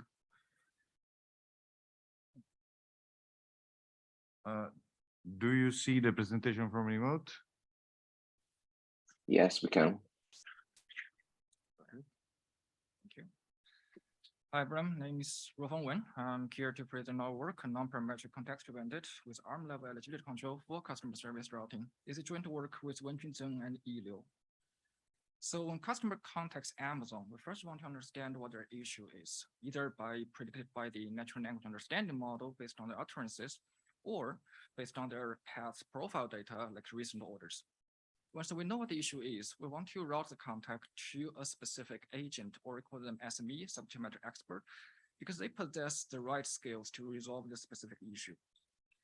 So this seemingly simple issue and skill matching problem actually has a lot of underlying complexities.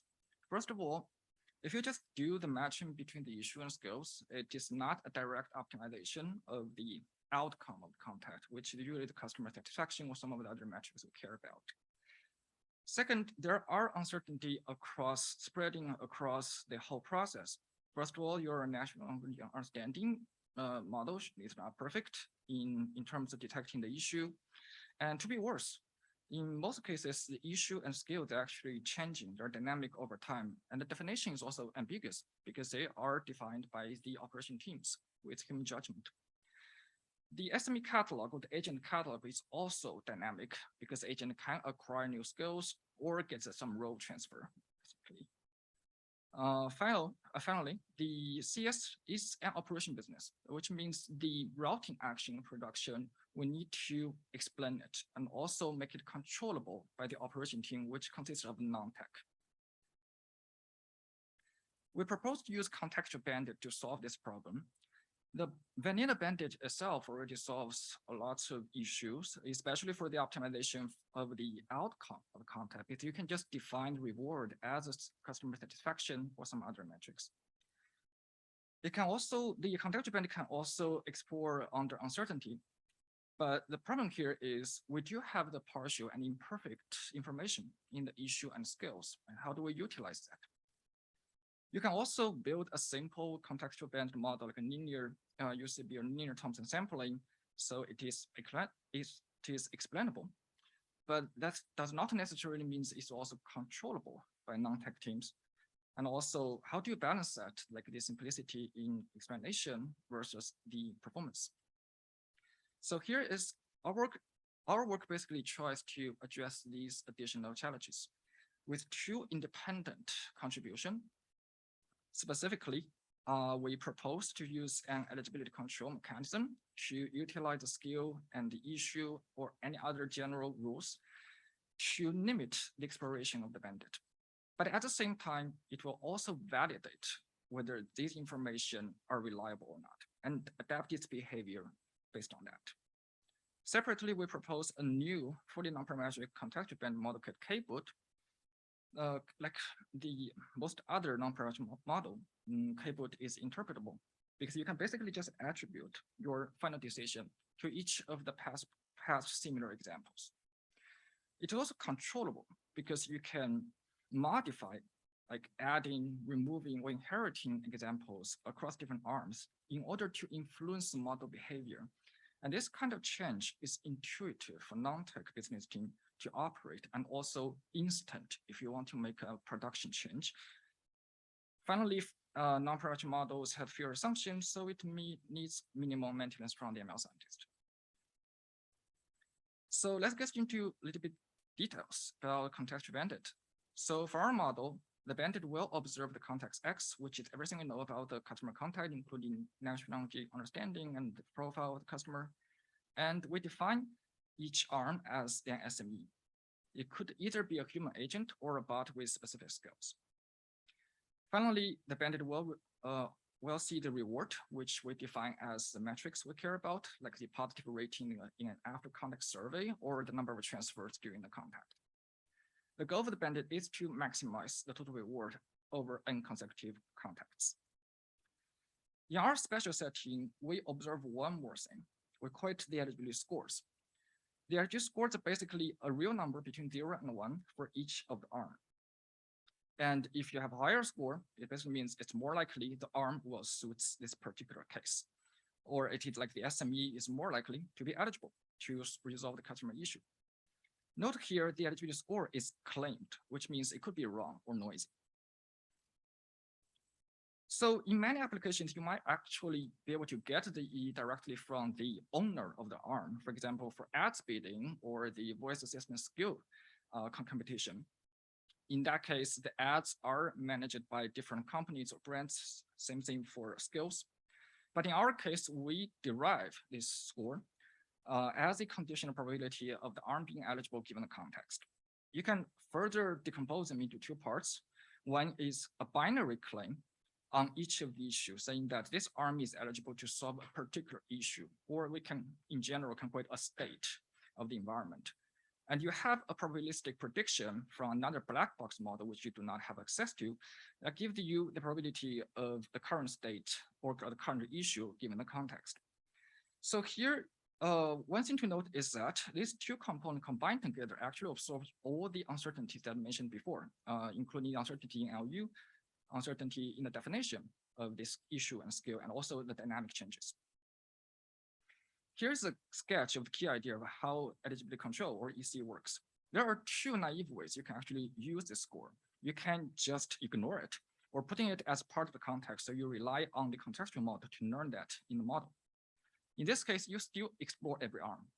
The other extreme is that you do not explore, but directly pull the arm with the highest score. So in this case, you fully trust the score and ignore the feedback signal from the reward. EC basically tries to strike a balance here by only exploring the top K arm sorted by the score. And here K is computed adaptively based on the relationship between the observed score and reward. Intuitively, if there's no relationship between the score and reward, then you want to set the K as large as possible without limiting any exploration in the arm because there's no information. On the other end, if the correlation is perfect, then you want to exploit this information by setting the K to 1 and every time just pull the best arm. So specifically, EC sets the K in the following way. You first set a risk level alpha and you compute the variance rank correlation between the empirical observed eligibility scores and the reward. And then you find the smallest K to control the risk, which is the probability that the best arm in terms of reward is not in the top K arm sorted by the score, given the relationship between E and R. So for more details on how we actually compute this probability, please see the paper. Separately, we propose KBoot, which is a combination of three separate non-parametric methods. KBoot uses bootstrap Thompson sampling as the exploration strategy and use kernelized bandits as its reward model.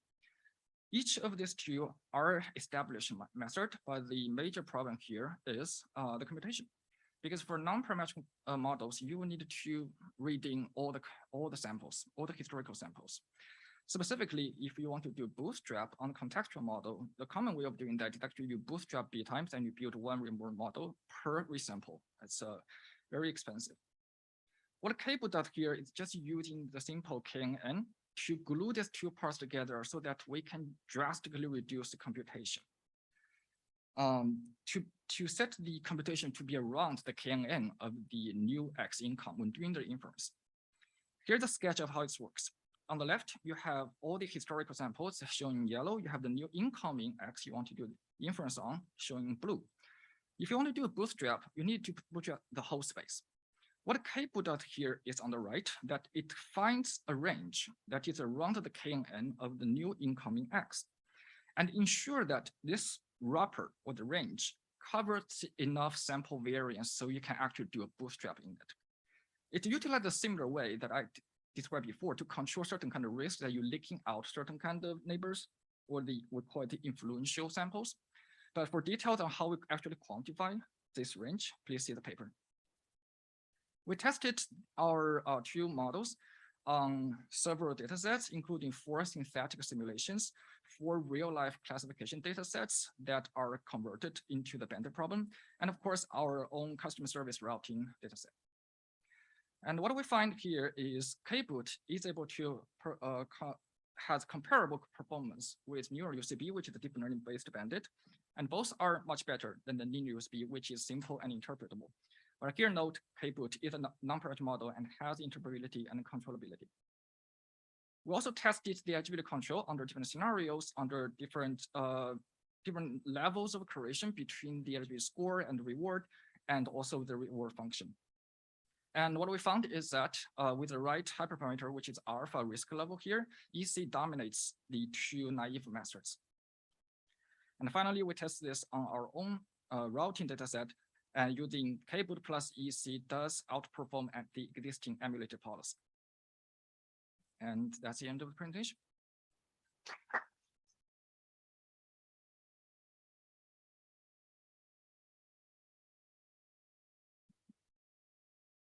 Thank you. I think we have 1 minute for some questions.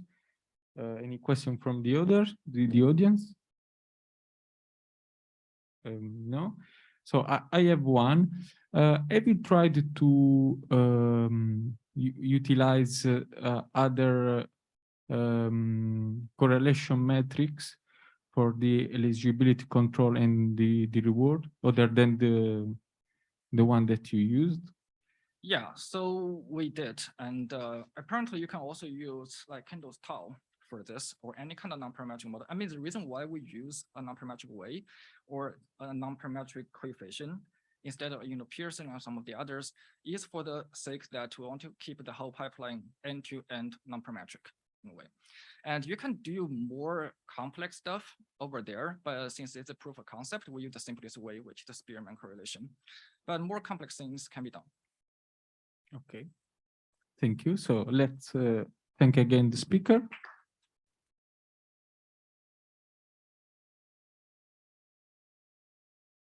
Now we have a short paper. The author is online. The paper is Combining Unstructured Content and Knowledge Graphs into Recommendation Datasets. The presenter is Weizhe Lin. Hello, everyone. It's a great pleasure to share our recent work with domain experts today. This is a dataset paper. Recent years have witnessed the development of neural network-based recommender systems. There are 2 primary techniques in recommendation. One is content-based filtering, and the other is collaborative filtering, as we know. There is a growing interest in incorporating knowledge graphs, KG, into recommendation, especially in the field of collaborative filtering. KG helps recommender systems by providing rich structural information of items. For example, the movie Interstellar is directed by Nolan, and this fact is offered by KGs through the form of KG triplets. These relations serve as item structure properties. For example, the movie Interstellar and Inception are similar since they share a very similar set of such properties. Therefore, CF models can leverage both user-item interactions and item-to-item KG relationships to make recommendation. However, unstructured information, such as summary texts of movies, is largely unexploited in large-scale movie and book datasets, even though they might provide finer-grained information. For example, the summary of movies can make it clear that Interstellar is about universe and physics, while inception is about adventures and dreams. We raised the research question: will unstructured information benefit recommender systems in addition to the existing structured content information? In this paper, our first contribution is to extend a popular book recommendation dataset, Amazon Book, by extracting book summary texts. Secondly, we collected a brand new large-scale movie recommendations dataset, which provides both knowledge graph and unstructured movie descriptions. Lastly, we provide the benchmark results for both datasets, showing that unstructured content leads to system improvements. The original Amazon Book dataset was created several years ago. It provides rich user item interactions, but no item descriptions. We first fetch item descriptions from Amazon using the ASIN, the unique item identifiers, to collect the descriptions from most items. Then we searched in a huge commercial KG and match items to most similar items in Amazon manually for the remaining items. Finally, we obtained book descriptions that have 151 words on average. For the movie dataset, we extracted a subgraph from a commercial KG, which contains movie-relevant entities. We then filter on anonymous user browsing history and match them with KG entities by name entity recognition. Finally, we obtained over 125,000 active users, along with a very large knowledge graph. We provide two versions. One is standard for research and a larger one for industrial applications. On average, this dataset provides 32.7 records for each user. Each active user interacts with 83 movies. This is sufficiently large for training a strong system. The length of movie descriptions is 425, which is longer than the previous book dataset. We compare this dataset with other existing datasets. We can see that our dataset contains more knowledge graph entities and triplets.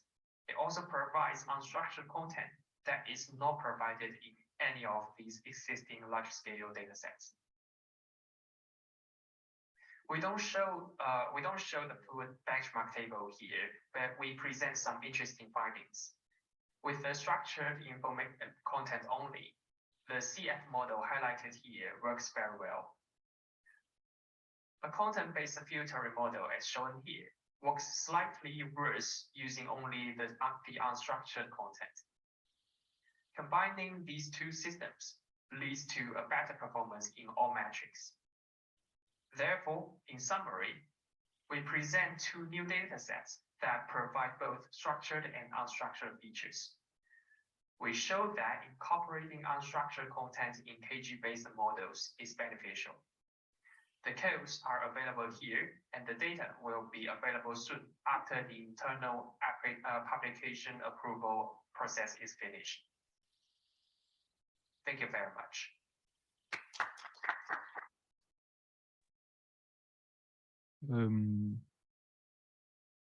We ask Wieselin, okay, he's connected.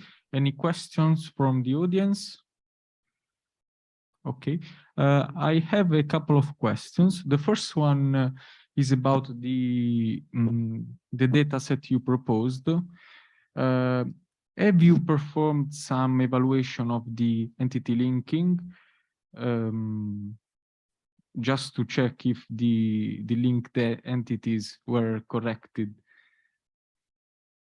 Yes, actually, we had some internal process to do the evaluation, but however, I can't present it in the paper because it's an internal service that was used by by the company. And actually, we collected all these data from our user data, and we do the entity linking we apply an entity linking service to extract to link each each web page and each click history to some particular movie items, and we believe that the accuracy is about like 70 to 80%. So this is kind of an internal data, but I can only talk, but I can't I can't present it in the paper. Okay, Sorry thank you. about that. Don't worry. Thank you. And the second question is, what impact do you think your data set will have in the RecSys community? The data set you proposed, I mean. Yeah, so actually, I think we have compared with several, popular, especially movie data sets and book data sets in this domain, and we noticed that all of these do not provide very, very rich unstructured information for us to leverage, and especially when we are trying to as we know, knowledge graph is one kind of structured information that we can incorporate in the model, and we have shown that incorporating structured information into the system is very powerful and beneficial, and to this end we know that unstructured information can also help our system to achieve better performance, which is exactly what we are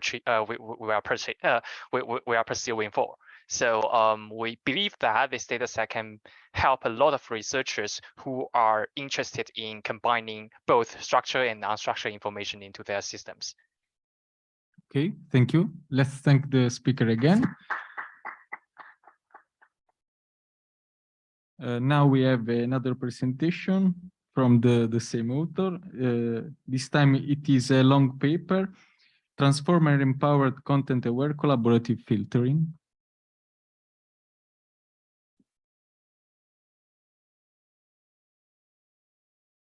Obviously, Wheezy, if you prefer to present live, just tell us. Okay. Yeah, actually, I think I already prepared the presentation, so we can just show that online, and I can answer any questions in person. Perfect.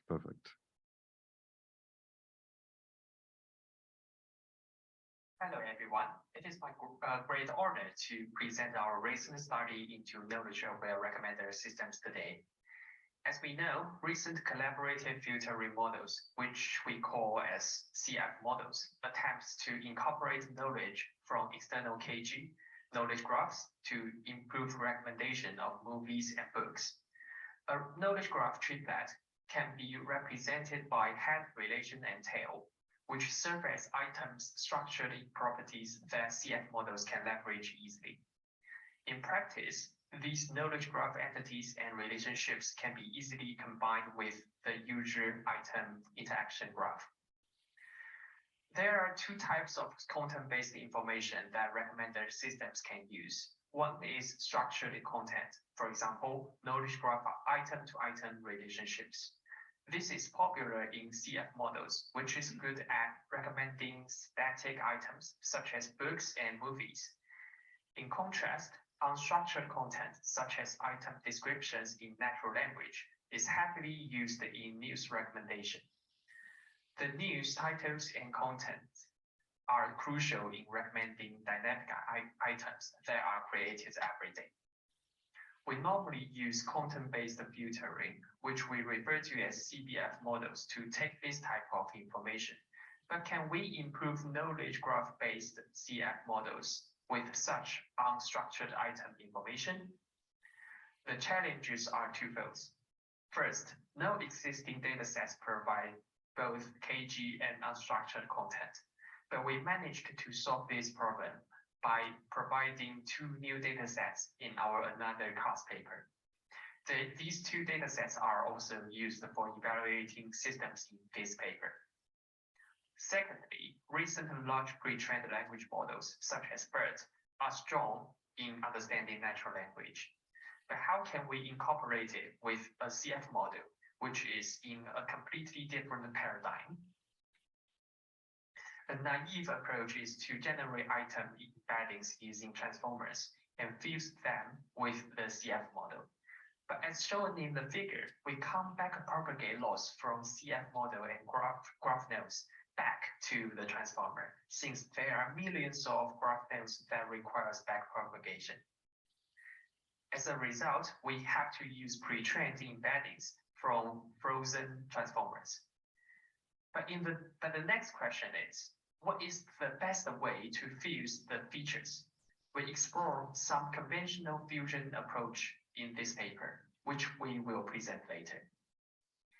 In this paper, we introduce a powerful CF model, KMPN, and a powerful CBF model, NRMS-BERT. We further propose to merge these two systems through a simple but effective framework based on cross-system contrastive learning. Finally, we show the value of incorporating unstructured CBF features derived from transformers. Not to include too much technical information here, I will only explain the main ideas of these models. The KMPN model aggregates features firstly in the knowledge graph and aggregate preference embeddings for each user. It finally makes predictions with the product of user and item embeddings as did by most CF models. NRMS-BERT is a variant of the popular NRMS system, which encodes the items and users respectively. The users are modeled by the items previously viewed by the users. We look at some of the results. Our KMPN system outperforms baseline systems with user-item interactions and the associated knowledge graph. NRMS-BERT uses only summary texts or books to achieve comparable performance, which is surprising. We then try fusing these two systems using some conventional fusion approaches. For example, early fusion concatenates item features with pre-trained NRMS features and passes them to KMPN for learning the final item features. The late fusion scheme concatenates features after the KMPN layer instead. But the results show that none of them work well. We also try to make the KMPN features closer to NRMS features by maximizing cosine similarities between them. It doesn't work. We also tried a mixture of expert setting, which doesn't work as well. To this end, all conventional approaches fail. Now we bring up our proposed model, content-aware KMPN, CKMPN, which indirectly projects item user embeddings into the other system's latent space. More specifically, we use contrastive learning to make the product of KMPN user embeddings and NRMS item embeddings closer to 1. And we also make the product of KMPN item embeddings and NRMS user embeddings closer to 1. More details are in the paper. Feel free to check the formulas and explanations there. Now, CKMPN not only outperforms its hybrid components, but also outperforms any conventional hybrids form of these two systems. It performs steadily well on the two realistic datasets. Here is a simple case study. A user has searched the movie Tenet. NRMS recommends source code since they are both about time travel, which can be found in their descriptions. While KMPN did not recommend this, their decisions swap for the movie Dunkirk, which has a similar set of structural properties such as the director. We can see that our CKMPN recommended both movies, which shows that it's not a simple mixture of experts of two systems. In summary, we showed that incorporating CBF features into CF training is beneficial, even though the CF system is stronger. Our cross-system contrastive learning leads to an in-depth collaboration of two systems. Of course, more investigation is required to understand such hybrid systems and investigate the best approach of using them. Thank you very much for your attention. Thank you. Any questions, please? Hello. Thank you for both of your talks. I wonder, you've been trying to integrate here and structure information, for example, summaries of books. Have you considered taking different kinds of information? For example, instead of just the summary, you could use a synopsis of the just a bit of what the book is about, more than taking the ending or something like that. And have you considered using different types of information to see how this might affect the performance? Sorry, I don't quite get it. What sorts of information you want, but actually, so here, because as we know, knowledge graph is a form of structured information, and for example, the director and maybe the director and maybe the category, something some fields like these are also a way of injecting information into the system. And I think unstructured content is powerful in that it provides a natural way to describe the content of the books and movies, which we believe to be very powerful. But however, as we can see from the performance here, CF model which purely uses knowledge graph already achieve a very good performance. And in this sense, the addition brought by the unstructured content is very limited and is still marginal. And this is exactly what we are going to investigate in the next step, because we believe that if we use the right way to model these two types of information, we can achieve better results. Did I answer your question? Somehow, it was more like you could have different kinds of descriptions, some are more detailed, less detailed for an object. And if you were considering, for example, understanding how this level of detail might affect the recommendation. The level of details, you mean in the unstructured information? Yes. Okay. Yeah, so actually in the paper, we have discussed this because we noticed that the performance improvement brought by the book description is smaller than the improvement brought by the movie descriptions. And we noticed that this is due to the length and the quality of the description data. Like in the book data set, because we extract the information, we extract the book summary text from Amazon website, but as we know, they normally provide very noisy and not very, I would say, not very detailed information of what the book is telling. So the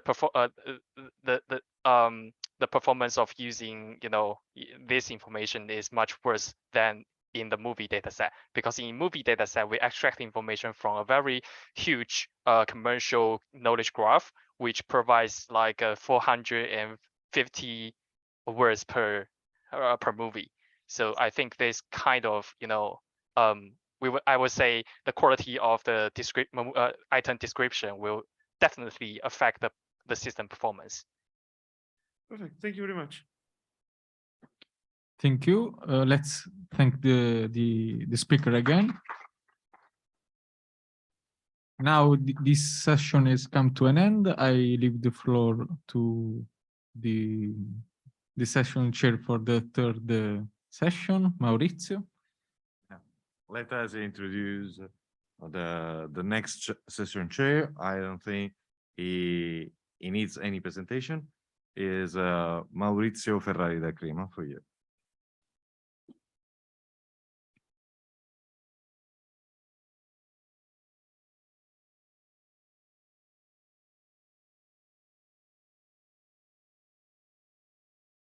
prima del remoto, giusto?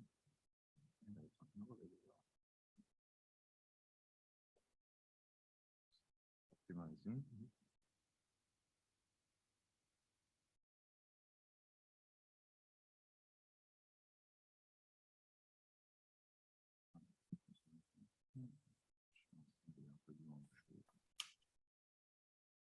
Hello.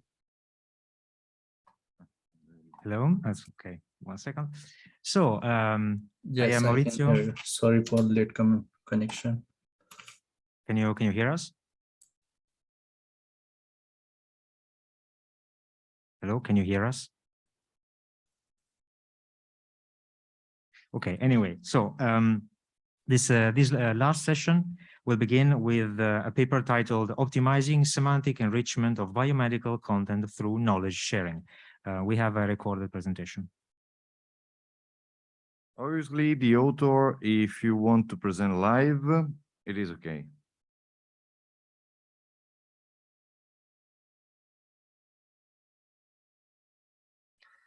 Hello, everyone. My name is Asim Abbas, and I'm working in St. John University under the supervision of Dr. Buhari. So today I will present optimizing semantic enrichment of biomedical content from knowledge sharing. So this is the content for today's presentation. If you see in the medical domain, huge amount of data is generated from research article, clinical reports, and this data is stored into the online databases. Like PubMed and Mainline and Medline. So information retrieval system has been developed like Google or Yahoo to access this biomedical content at their databases. In the diagram, if we see, the user is query to the information retrieval system to access relevant document from collection of document available in these databases. The search engine work hard to access the document, and ranking algorithm has been designed to retrieve very relevant information to the users.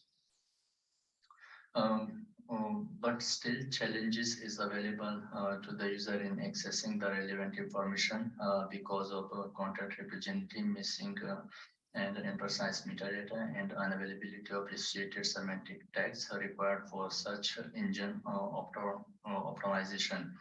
So to solve this problem, we have designed some goal to solve this problem to somehow.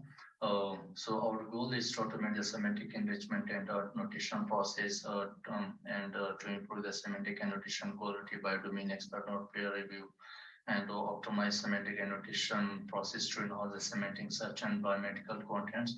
Achieving these goals, some of the challenges are available, like automate and integration of available semantic tags ontology into one place, because 100 of ontologies available in biomedical domain.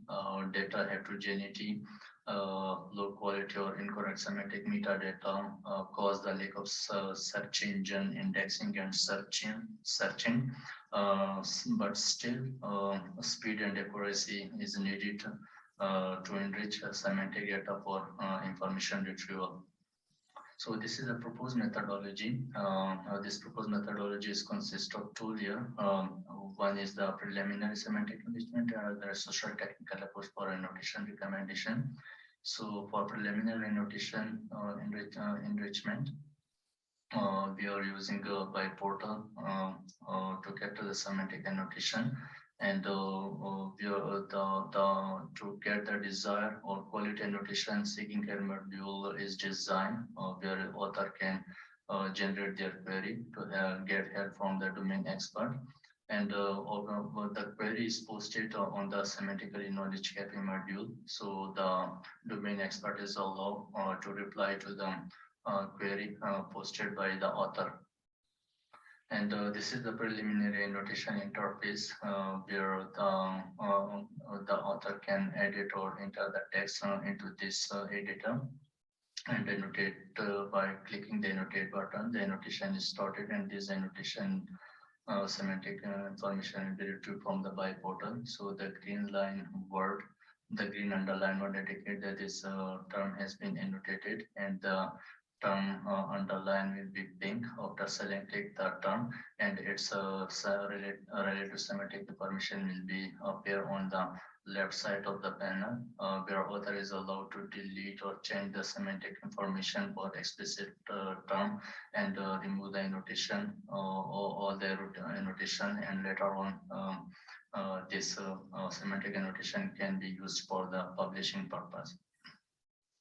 So in this seeking help module, if the author want to get a quality or correct annotation from the domain expert for this explicit term, so the author will select this term, and this need help option will be appear. When the author click on need help, this interface will be appear for the author with a possible option where author can write their query from the domain expert, and after writing query, the author will submit this query.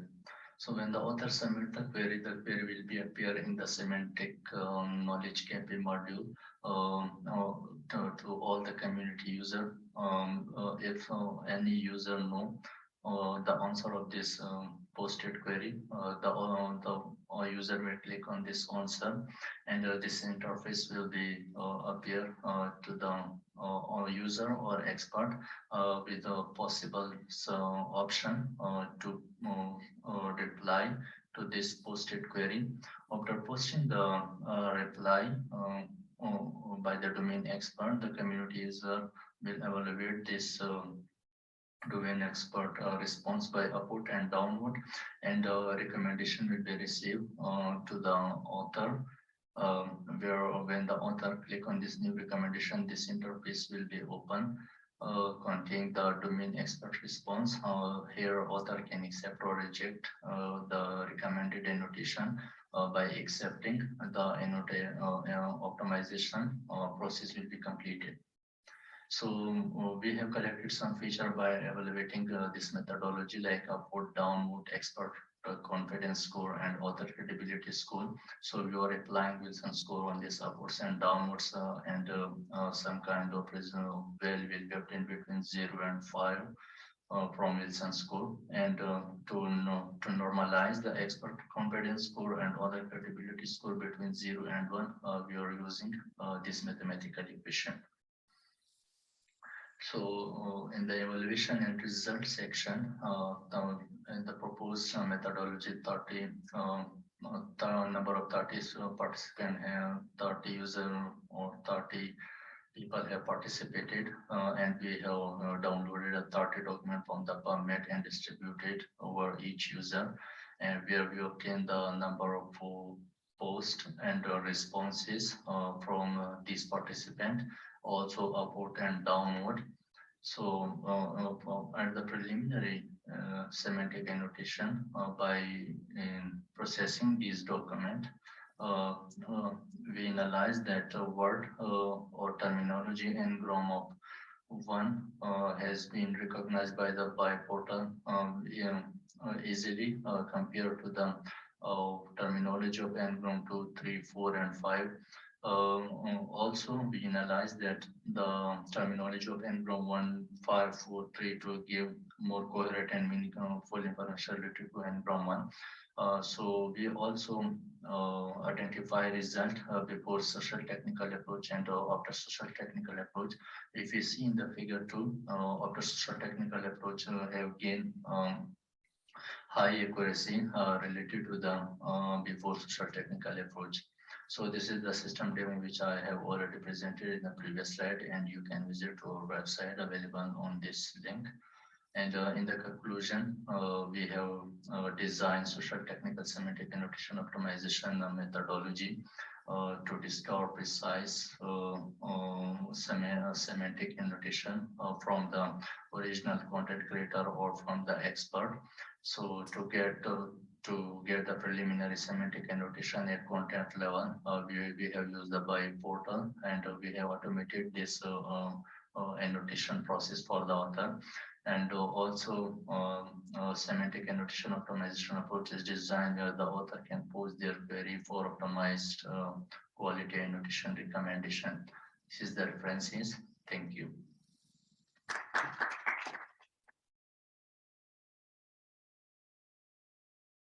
Thank you. Thank you for the presentation. Technical issues mostly. Recommendations indeed. Are there questions from the audience or online?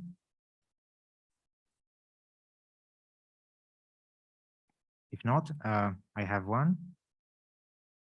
So the system you've developed has been used to collect structured data in the biomedical scenario, in a biomedical scenario from heterogeneous data sources. Now, this is a problem that is shared by other domains in other contexts. So I wonder, is the project that you have developed available for customization and open source? Yeah, thank you for your question. Yes, actually it is available online. I have already mentioned the link. Actually, this project take only the unstructured data, and we are converting this unstructured data to structured form.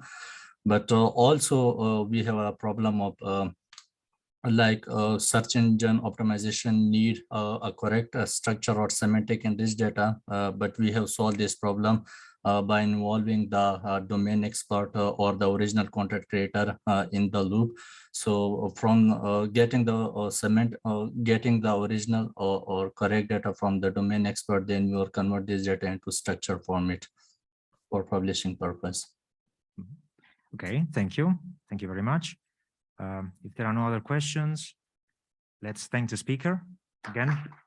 Thank you. Thank you. Okay, now we move to the following paper. The title is Inspired 2, an improved dataset for sociable conversational recommendation.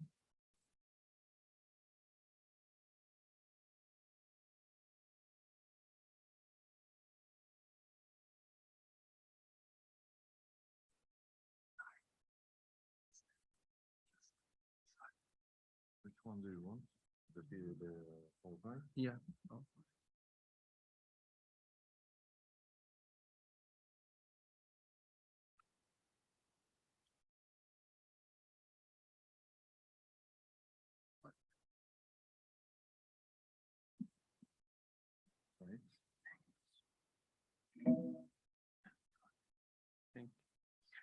Thank you for the introduction.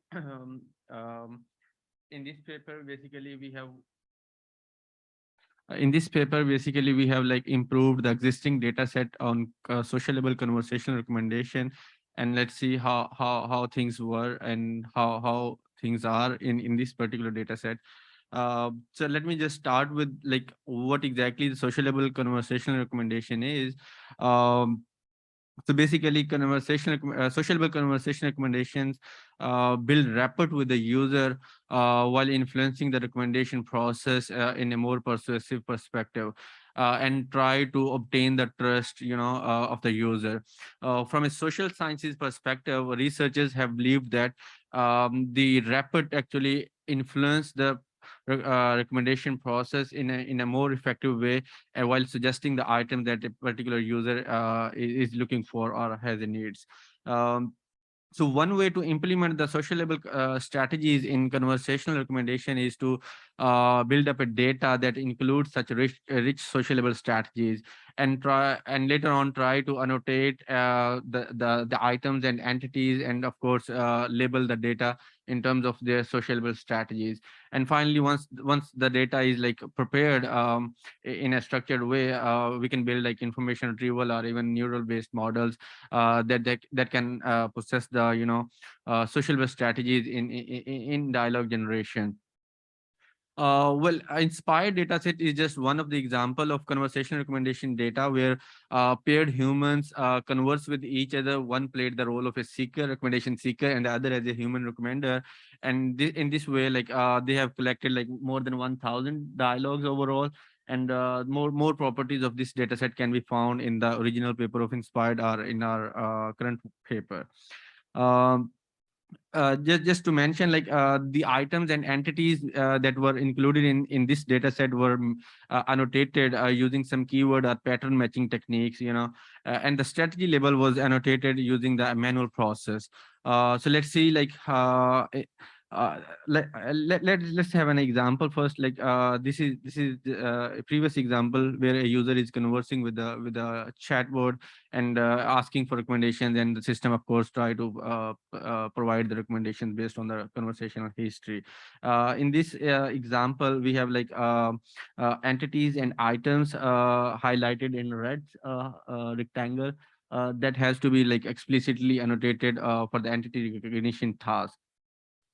So we come up with two research questions. The first one is how the automatic annotation approaches for annotations are effective in terms of like conversational recommendation data set, and how what is the relative impact of poor and improved data set on the quality of the overall CRS outcome, you know.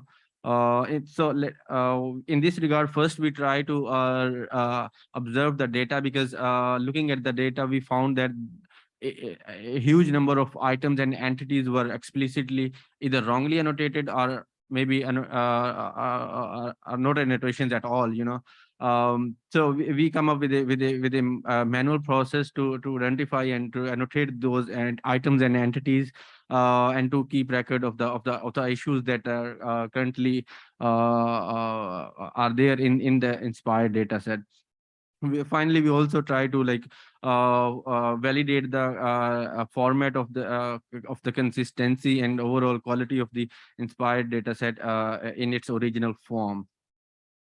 The results of our manual process turned out like 18.9%, that is around 20% new annotations were added in this new data set. And the number that is like counted for the factually wrong or incorrect indexing were, however, not included in this number. So once if we hypothetically speaking, if we include that number, the quality of annotations for the existing inspired data set was quite poor overall. And let's evaluate the research question 2 to understand the impact of poor and improved annotations. We conducted a number of different evaluations and analyses. For the first evaluation, for the recommendation task, we come up with neural models that have like different design decisions. For example, with or without knowledge graph, or using the pre-trained language model, etc. So we use the CRS lab toolkit for this experiment, and preserve the original, fine-tuned parameter details of each system, and reproduce the whole, test data set examples using these 4 systems in our evaluation. So the results look like all the models exhibit gain in performance for almost all the metrics that are currently used for offline evaluations.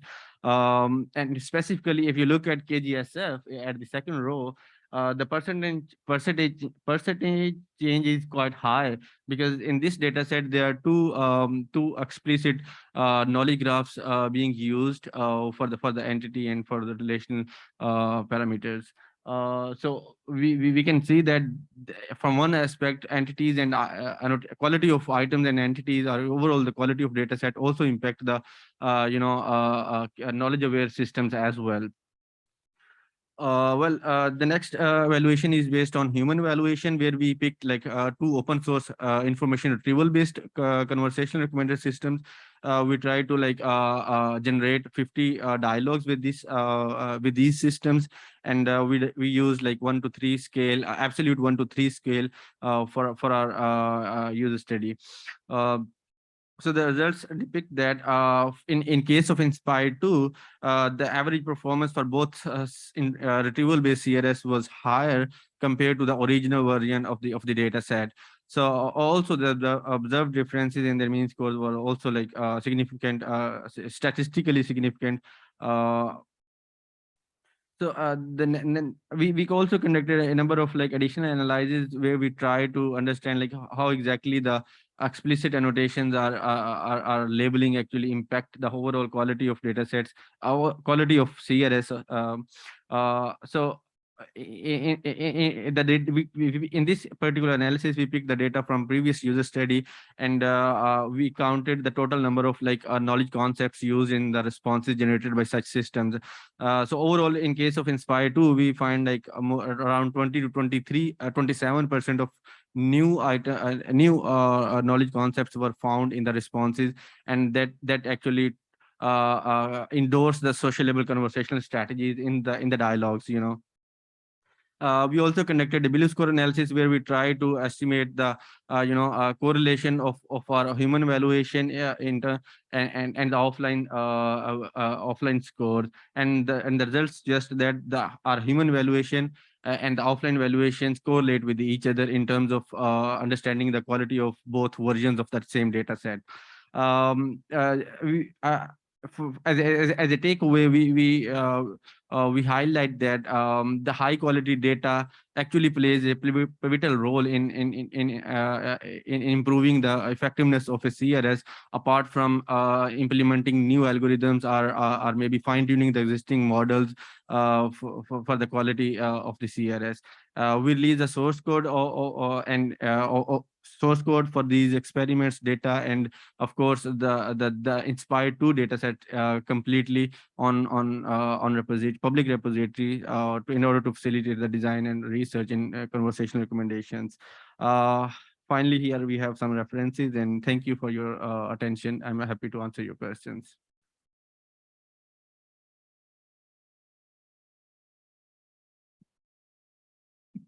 Thank you very much for your talk. Do we have questions from the audience? Perhaps online?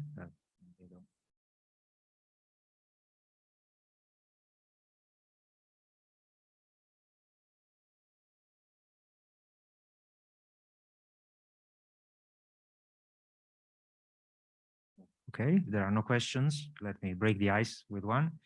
Your results have shown that the correct version of the data exhibits, when applied to several models, there's quite a steep difference in terms of quality. In some cases, there's more than an order of magnitude, in others, more than 20–40%. Sometimes as a researcher, I tend to trust the data and use it as is. So I wonder, do you have, given the importance of the problem, recommendations or suggestions for researchers that use this data set or that might want to create one of their own to mitigate these issues? Thank you for the question.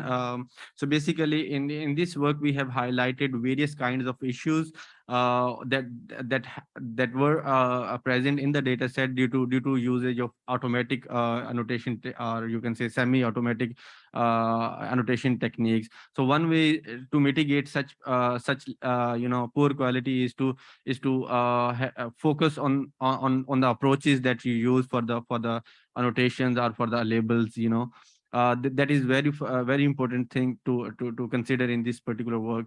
And the secondly, regarding the researchers' perspective, I mean, we have used a number of different models, and both language generation based and language retrieval based, and all type of models actually improve with the high quality data. So increasing the quality of the underlying data it doesn't matter it's about a KG, doesn't matter it's about a dialogue data, or doesn't matter it's about a feature based data. I think that right now we need to maybe little bit go back and reconsider how we collect or create our data sets, either in the academia setup or either in the commercial setup. So this work is more about highlighting the importance of the data quality and how to avoid the poor data quality while creating the data sets like this.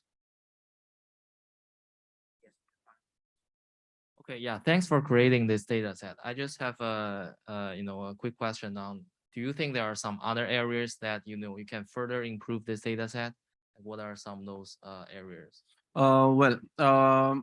because we followed a manual process, there might be some chances like some of the items or entities overlooked during the manual process. That would be one area where a more rigorous attention could be required. Apart from that, I mean, the very interesting area to me as a PhD guy is like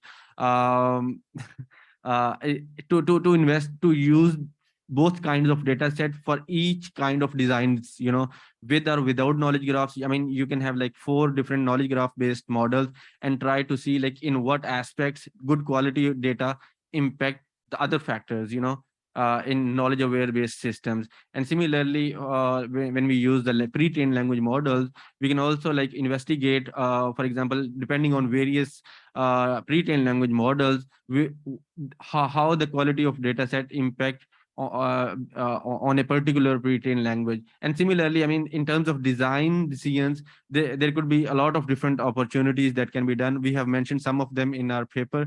I would highly recommend to have a look on our paper. And in case of other, in case of any corresponding later on, we are all available for online conversation. Yeah, thanks. Thank you.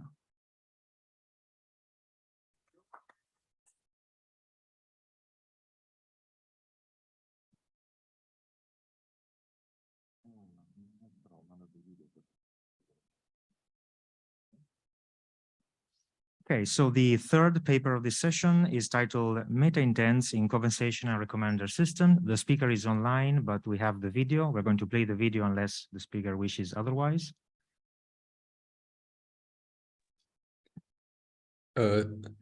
Thanks. I think play the video with fine with me. Thanks. Okay. Yeah.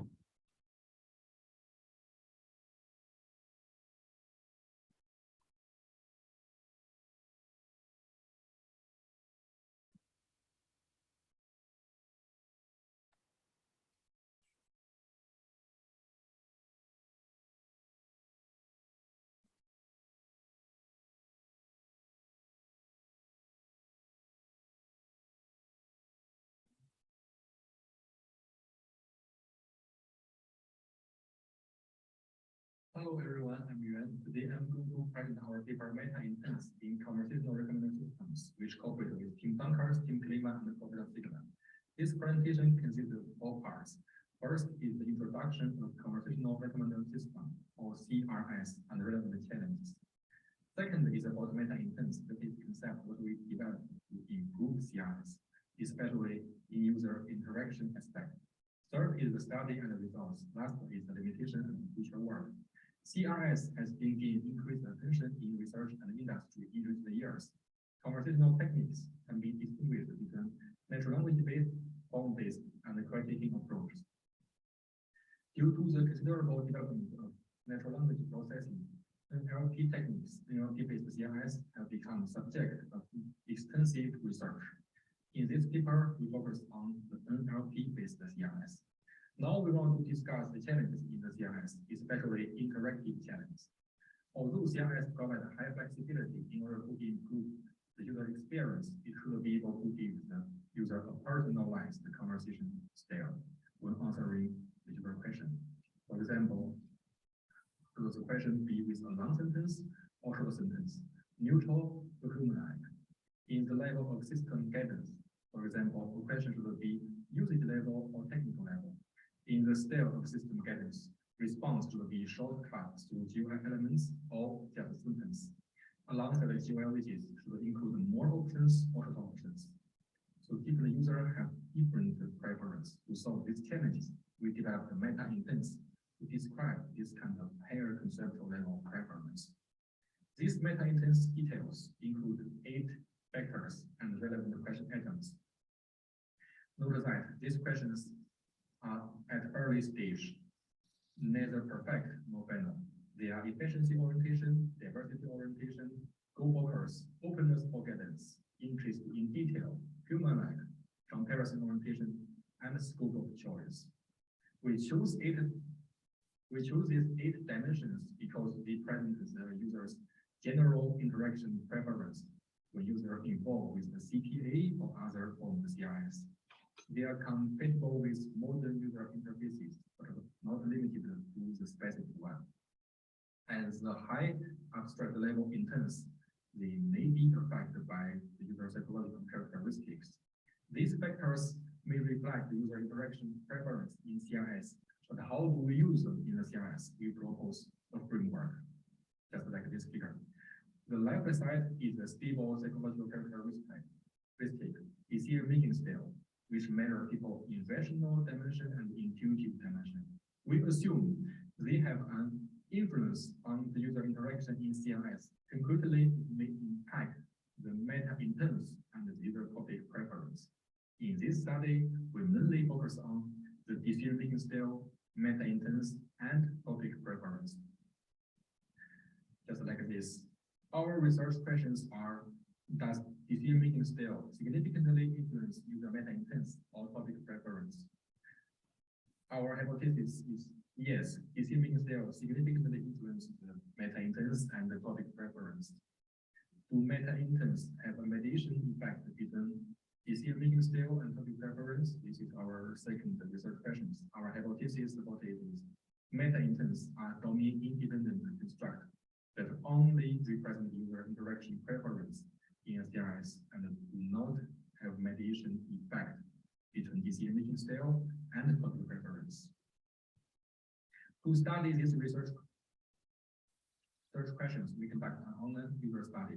We pre-define a smartphone scenario as user image that will provide a new smartphone for daily life, and then answering following questions. The questions include two parts. The first part is psychological characteristic, include decision-making style questionnaire and our self-developed meta-intensive questionnaire.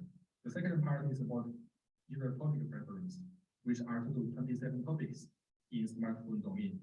They are both in 5-point Likert scale. A total of 260 participants joined our survey.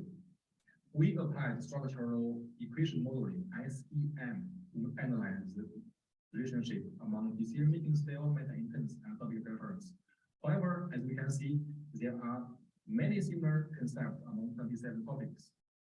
For example, the taking photo video, number of man-cameras, and man-camera resolution.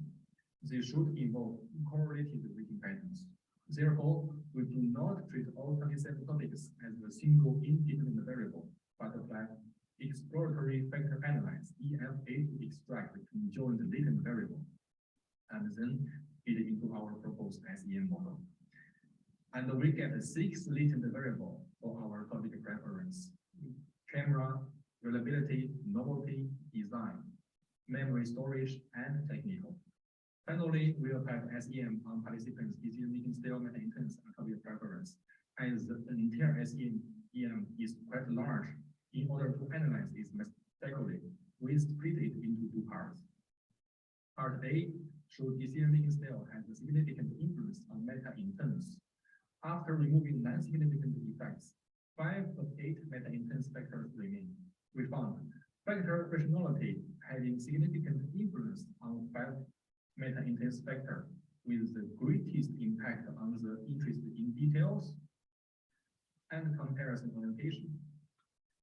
And the intuitiveness factors, only a single significant effect on efficiency orientation could be identified. And this efficiency orientation was negatively impacted by the rationality factor. This implies that the more rational people are, the less they seem to be care about efficiency. And the user interaction level in CRS, efficiency may be determined by the interaction time as well as the number of clicks and typing text. In conversation, in personalized CRS design, this factor has a gaining role for the loss of the dialogue, amount of the information displayed per output, and when to display the recommended products. Part B shows decision-making style has a significant influence on topic preference. After cleaning the non-significant effects, 4 of 6 topic preference factors remain. We noticed that the intuitiveness has large coefficients on camera than rationality. This gives us some pointer for CRS design in this specific domain. For example, when eliciting preference or detecting intent, the camera is a topic of interest to the user with high intuition. from a more general point of view, rational users are more focused on the low-level technical specificities of a product domain. For the overall model, we found the meta-intent factors do not significantly impact the topic preference, which means our proposed meta-intents seem to be independent of product features and topics, and do not have mediating effects between decision-making style and topic preference. We also want to point out some limitations of this work. Firstly, we are working on single smartphone domain. To prove meta-intents are domain independent, we need a multiple domain validation. Secondly, we used only one or two questionnaire items for each meta-intent. We are now working on developing multi-items questionnaire for the meta-intents. Thirdly, the integration of meta-intents into specific KaRS model and the real impact of the meta-intents on user interaction need to be explored in the future work. Thanks for your attention. Any questions are welcome. Thanks.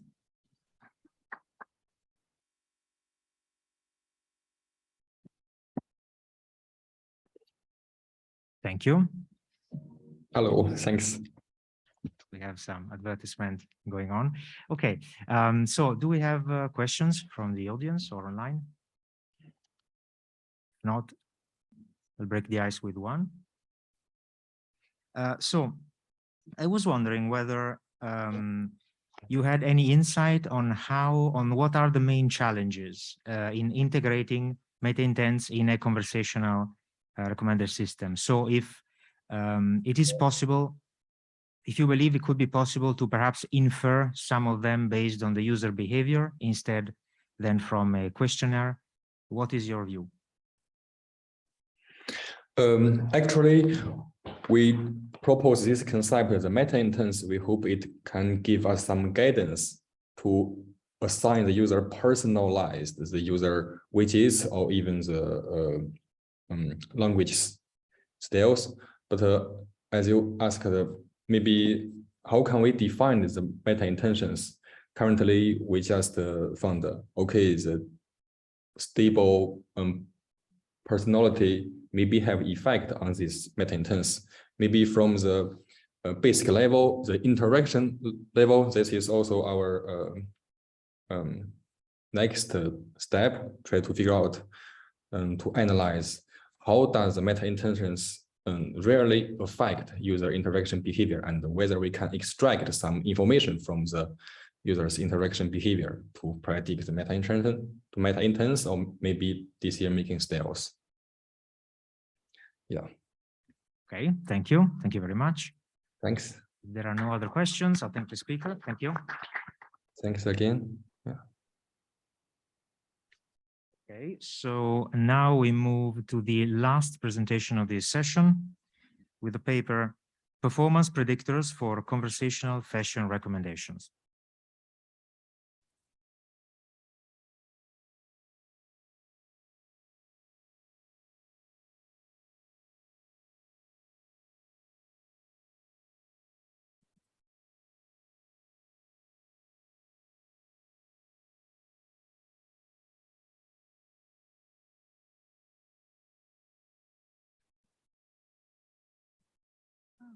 So let's move it to the first.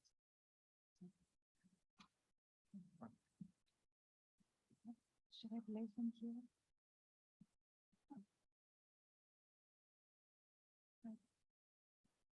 Right.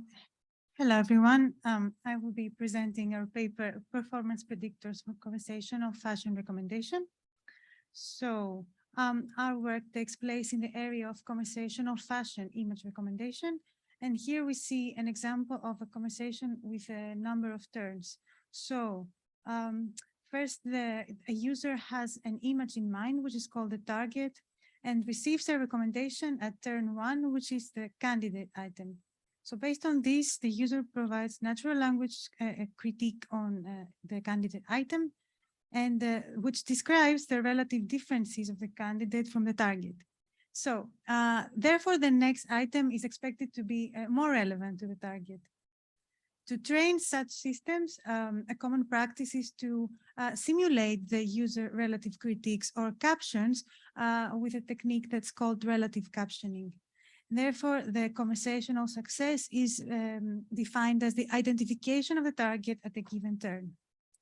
But what happens if the system cannot find their target item?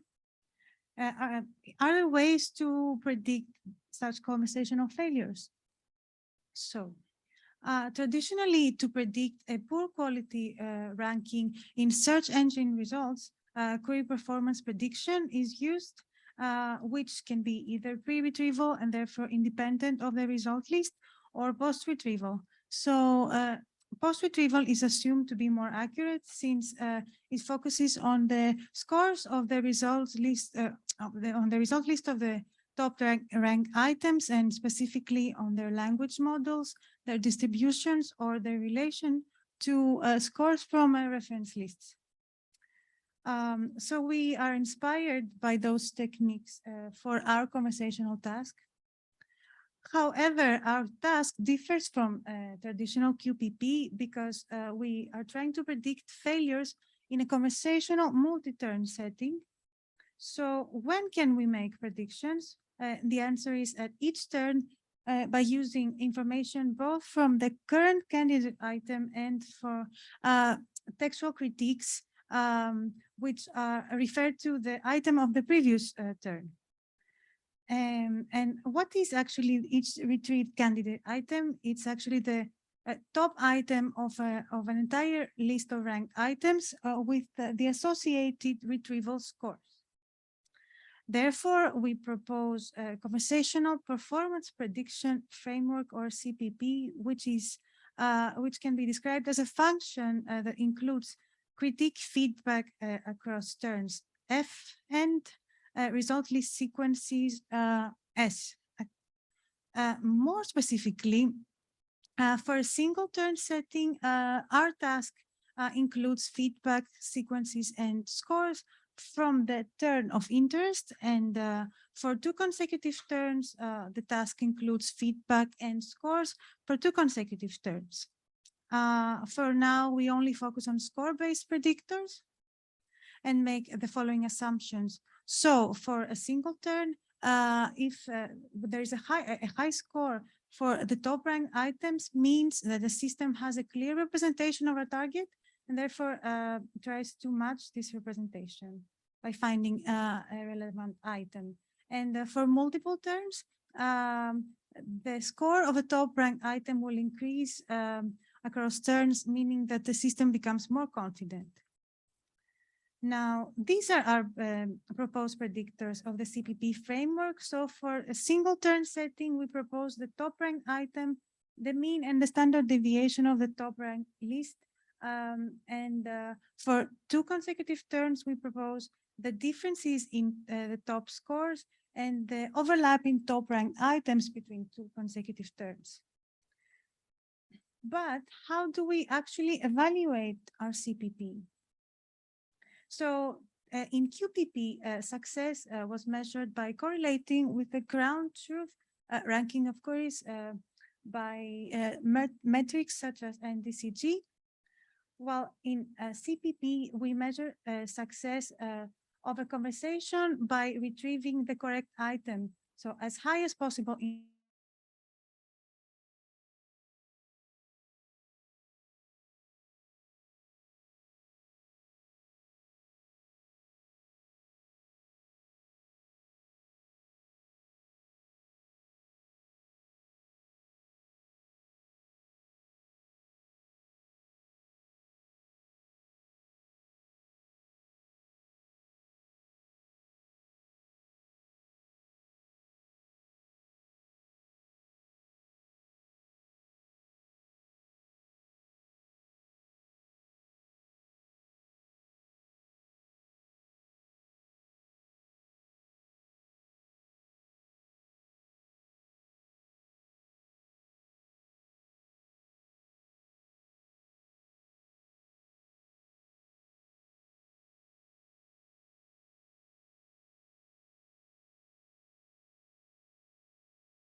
Okay.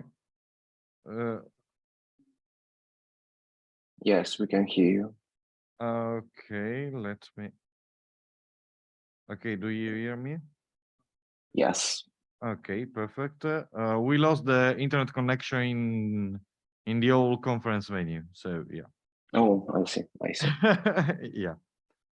So please let me share my screen again. Okay. And we can come back to our presentation. Let me come back.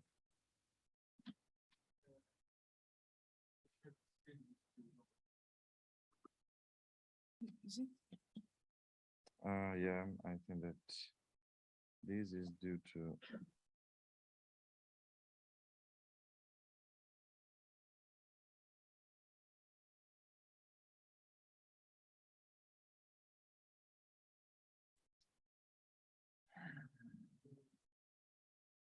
what?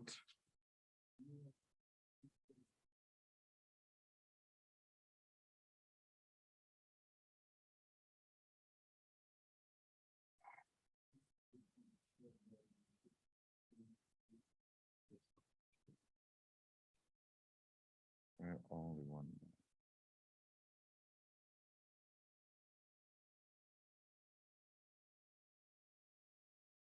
It should be this one. Can we try sharing the PowerPoint?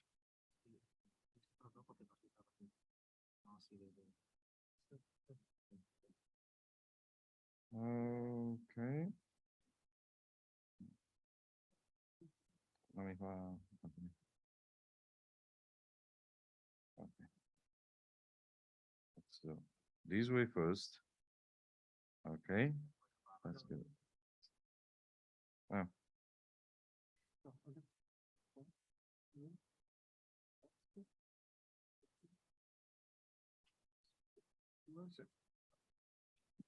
Okay. Sorry, it takes 15 simple steps. Okay.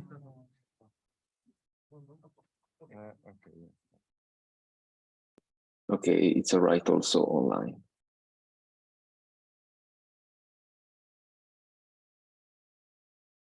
Okay.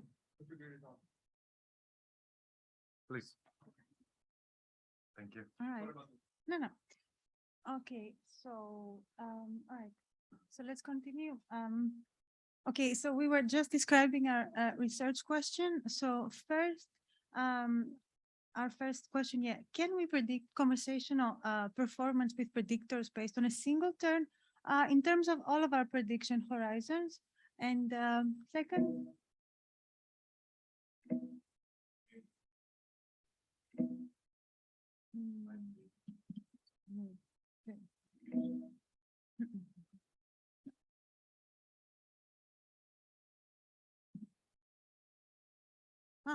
okay. All right. So the second, can we predict conversational performance with predictors based on differences in retrieval scores or overlap in retrieved items between two consecutive turns? So we use two well-known fashion data sets with relative critiques. So the shoes data set and the fashion IQ categories, dresses and shirts. We use a GRU sequential recommendation model. Yes, so which uses the natural language feedback and the previous recommended images as input and retrieves 100 images per turn. Also, we use a state-of-the-art user simulator for fashion recommendation. And let's move on to our results. So for the first question about single turn predictors, so let's just say that prediction at turn denotes the prediction, the turn of which we use the score to make predictions, and rank at turn is the ground truth turn. So for the long-term prediction, we use the score of each turn to predict the rank of the last turn. And we see that for none of the predictors, we don't find any sufficient evidence of long-term prediction. So in terms of using the score of an early turn to predict so turn 2 here, to predict the ranking of all turns in time, we see that while for early turns, we have some better results and which are more accurate. So this becomes less accurate as turns increase. And finally, for short-term prediction, we found some medium strength correlations for the top one item and the mean predictors. Which are obviously better for earlier turns. So the most important finding here is that for early turns, some values we obtain are comparable to standard QPP predictors. Now, for our second research question with consecutive turn predictors, here we see some results for the search dataset and the predictor of the overlap of top-ranked items for each pair of terms. So as we see from the x-axis, the overlap is calculated at a range of rank cutoff values, so ranging from 5 to 1,000 top-ranked items per pair of turns, and each pair of turns is a separate curve. So we see that we observe stronger correlations for later turn pairs and also for higher rank cutoff values. So as more items are used to calculate the overlap. So in the paper, you can see the results for the remaining data sets. Just to point out that later turn prediction works best for consecutive turn predictors. So to summarize, the top one and the mean scores of the top ranked items of a single turn sufficiently predict failing conversations at early stages. This would allow a KaRS to save time and adjust its recommendation strategy as early as possible. For consecutive turn prediction, item overlap seems quite promising, especially for later turns. This means that for later turns, the score of one turn could predict the performance of the next one, and therefore lead to improved short-term performance. Now, for the future, we plan to design interventions for poor conversations and also include some supervised predictors. So we have reached the end of the presentation, and yeah, if you have any questions, just please ask.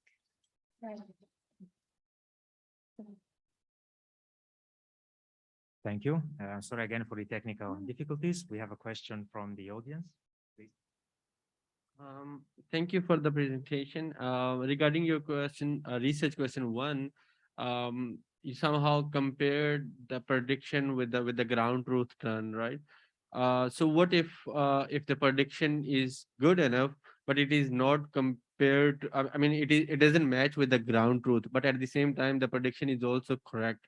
So in that situation, how the framework try to compensate the balance rather than considering it a failure, you know?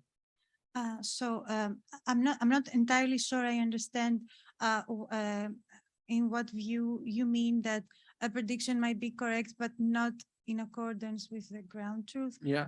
But so what we just try to do is just try to examine different combinations of short and long-term predictions, so different prediction horizons, and we varied. In some cases, we varied both the prediction turn and also and we kept the ground truth stable, or we also varied the ground truth, and we just kept. Could you please go back a little bit on the research? Maybe you need to understand the question. That's true.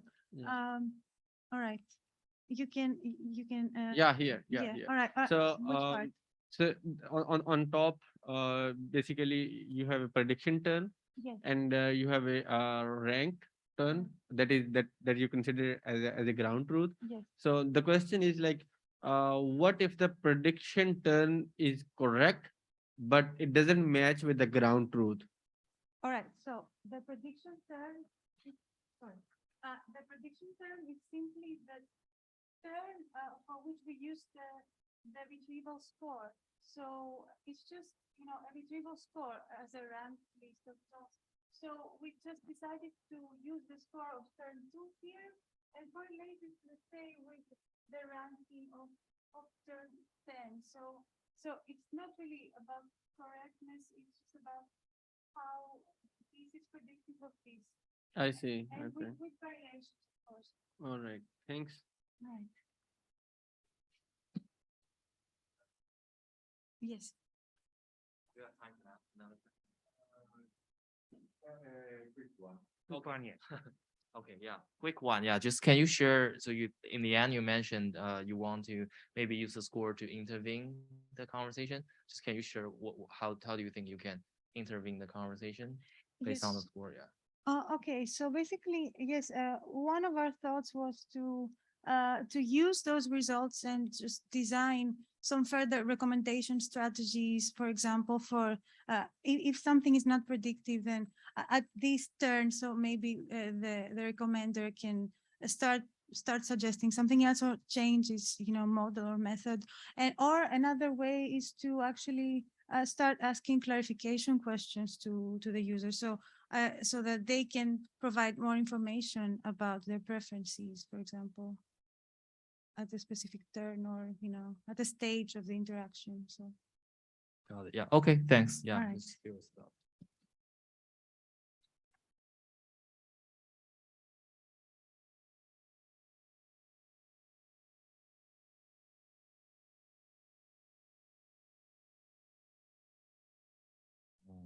Okay. So we have reached the very end of this fourth edition.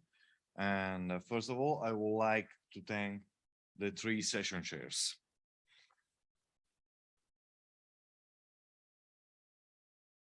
And we have started thanking all the authors, but I think that they deserve another applause.